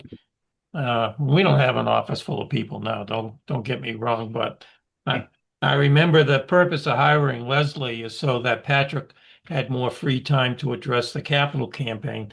And a person like Leslie would worry about, now she at the DCAD, the poor woman couldn't finish her meal. She was up and down so much because I sat at the table with her. And so now what we're saying is we've got to get this stuff off of Leslie's shoulders into another person. So just a comment. I'd probably would go along with it, but I'd want to see results, and I'd want to know this is the end of it. I mean, the end of this department. I just want to remind everybody that half of her time is devoted to marketing. It's not just fund development. Yeah. Yes. We agreed to that last year, and I totally support that, by the way. But again, I just have, these are again more questions for comp and benefits, but Jason, like at what level are people performing? Are you satisfied with their performance? What are we going to gain from adding a third person?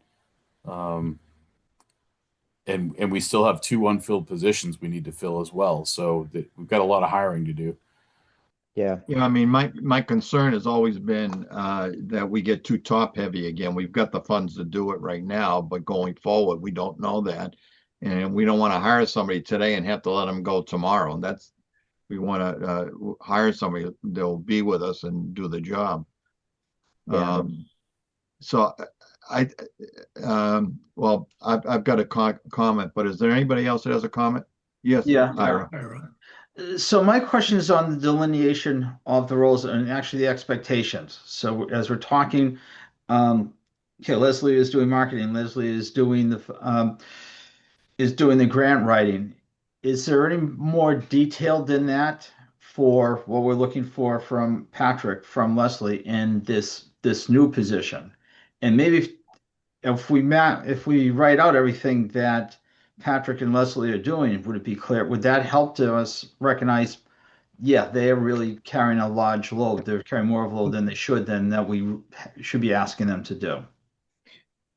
So I think that the there is a fair bit of that work that has been done and isn't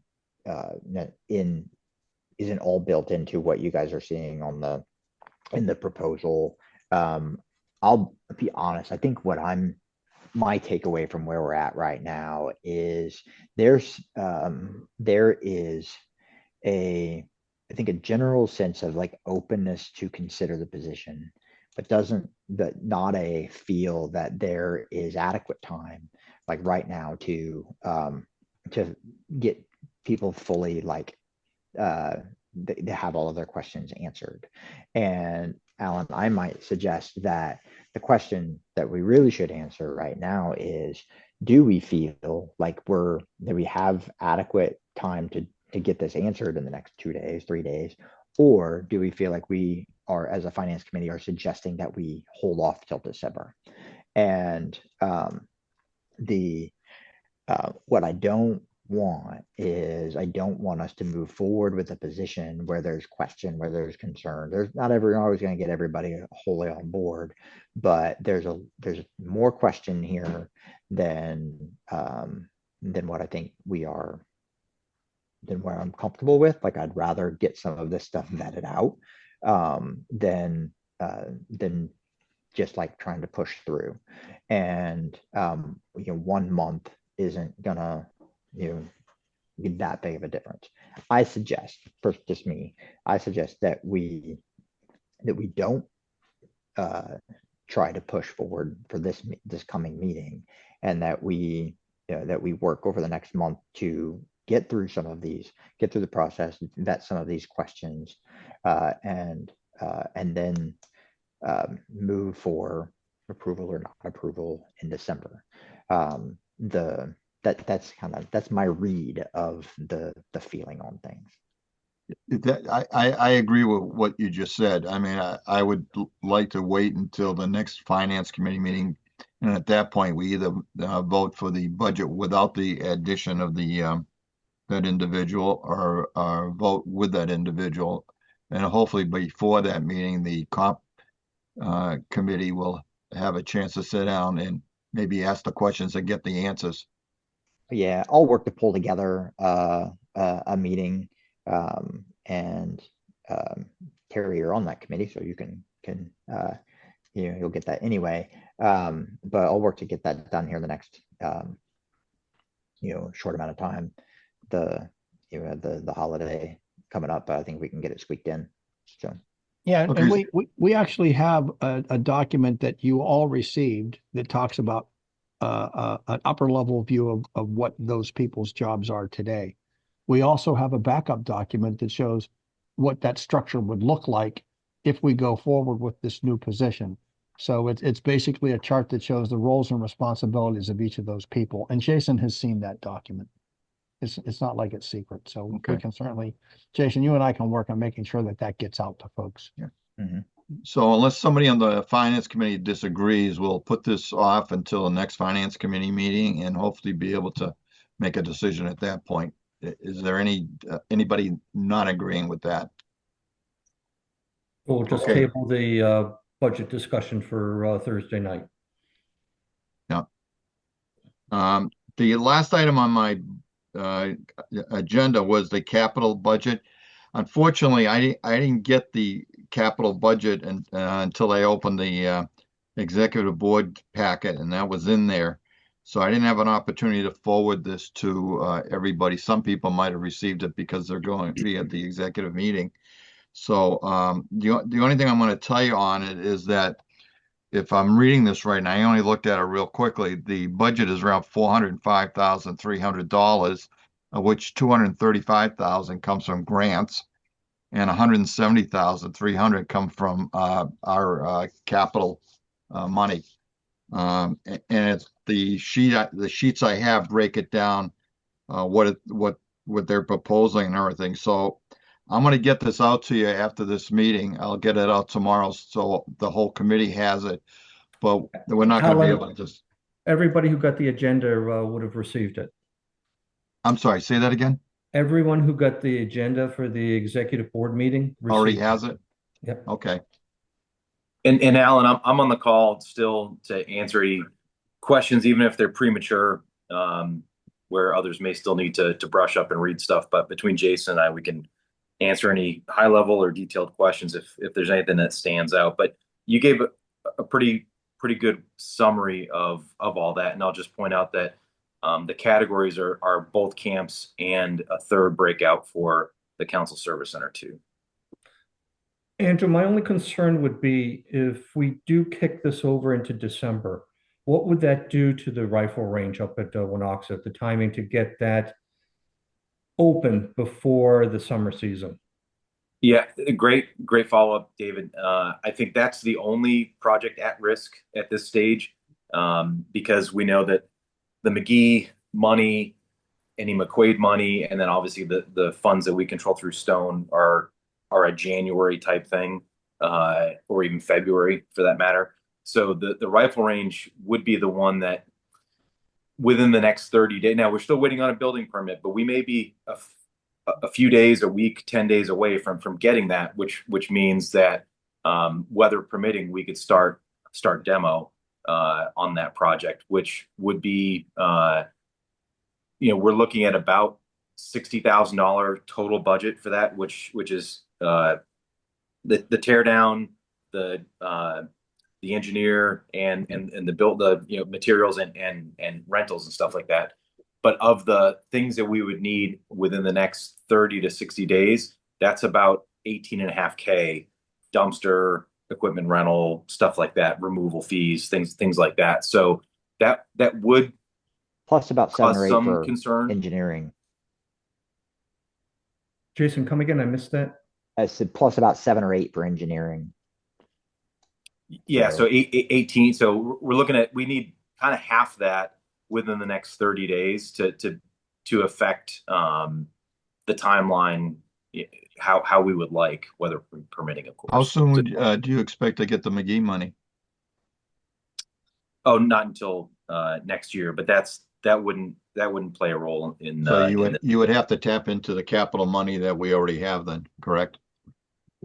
To be able to get started. It would. It would. We would have to make a decision to self-fund or request money be moved, out of the Stone Fund to kickstart this. Alan, could we fund this project before we approve the budget in December? So just vote on this perhaps on Thursday.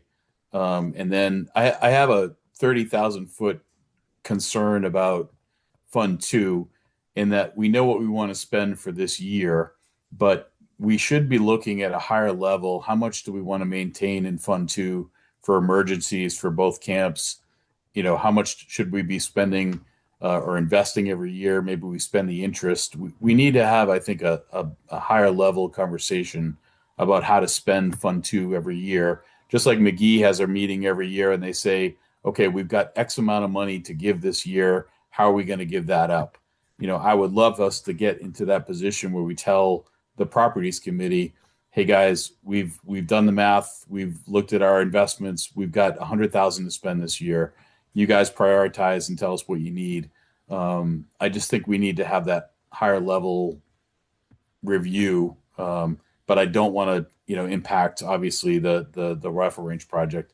I think we could vote on that like Thursday and then analyze the bigger picture at a later date. Or maybe we already have Dave Bosley. I don't know if we've already done that and I just wasn't part of it, but Chris, your point is very, very well taken. That was one of the drivers behind us pushing to get the capital asset plan together.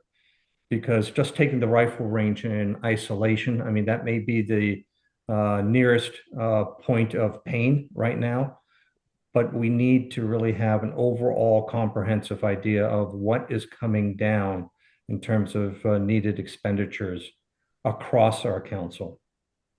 Without me going through these sheets here, what is the budget? Are you projecting the budget for the rifle range? 60,000. 50,000? 60. And you requested from the McGee fund how much for the rifle range? No, McGee rifle range is not baked into any McGee request. Oh, okay. So this would all be coming out of our capital money then, correct? Correct. Not necessarily. Or money that we want to raise from private donors. Right. So, but I think the initial kickstart would have to come from us so that we can, initiate the project through the engineer and start the demo before the cold weather sets in or the winter sets in, and then that'll buy us some time over the winter to solicit private donations and things like that to try and backfill the rest of it. Okay, so how much are we looking that you need to be able to kickstart this thing? Jason, it's probably going to be 25K, right? Yeah, I'd say 25 to 30. All right. Why don't we say 30? Because okay. All right. Could I have a proposal that for the finance to vote on that we authorize the spending of $30,000? That would come from what, Fund 2? Fund 3? Yeah. Can I suggest maybe we do it a little different? Just because once we tear it down, we have to rebuild it. Can we just authorize the project, understanding that that we'll spend about 30,000 in the first year, and that we'll figure out how to fund the rest of it. Because I think we're going to want to approach Stone Fund. We have a soft pledge to support it. Actually, I think it's a pretty hard pledge, but to support it at a level. So I think there's going to be good funding for it. I don't think it's going to be a big ask out of our funds, but I don't think this is a risk, but it just as a matter of process, I don't think it's a good idea to authorize tearing down a building that we need and not authorize the whole project. To that point, Jason, how about like we authorize the full 60,000 with the understanding we're going to come in under? We did that for the pavilion project. If you remember, we had contingencies and we said, we'll authorize up to this if you need it. We didn't come in and need it. So I would say, let's put in for the full 60. That way we get it done. And then we go to work on the other sources. Replacing We've got the money to do it. I like that idea because it highlights the priority and the need for it. Okay, so can I have a proposal for that? I'll make a motion to fully fund the rifle range project at Winoxet. Second. Any discussion? Just a quick question, maybe it's a point of order. I heard the number 60,000. The capital budget I'm looking at looks like it says 50,000. Am I missing something? Yes. No. Yes. Okay. You're missing the update that Andrew and I made a couple hours ago. Okay. All right. So we're authorizing 60,000. Okay, let's vote. Okay. Yeah, I think that 50 was an estimate, and the estimate was a little low based off of some of the quotes that we got and the detailed stubby pencil work. Okay. Great. Okay. Any other discussion? All in Chris, favor? did you have a question? Nope. All in favor? Aye. Aye. Opposed? Okay. Now, there is a good chance that potentially the structure has already collapsed up there. David, shush. Can't make this up. Okay. Let's get her done. What I would suggest at the next finance committee meeting, we talk about the capital budget. If you're gonna update the sheet I have here that's in front of me. Yes. Okay. And we can talk about what Chris was talking about, is looking at what's in the capital funds and deciding how much per year we want to authorize spending, if that's agreeable with everybody. Okay, any other discussions or concerns you want to go over, or we've had it for the night? Everybody's Okay. punch drunk. I think we're done. Okay, thank you, everybody. Everybody, thank Hang you, and we'll on. see you Thursday Thank night. you all. Yep, take Good it to see easy. everybody. Bye. Bye. Good night. Good night.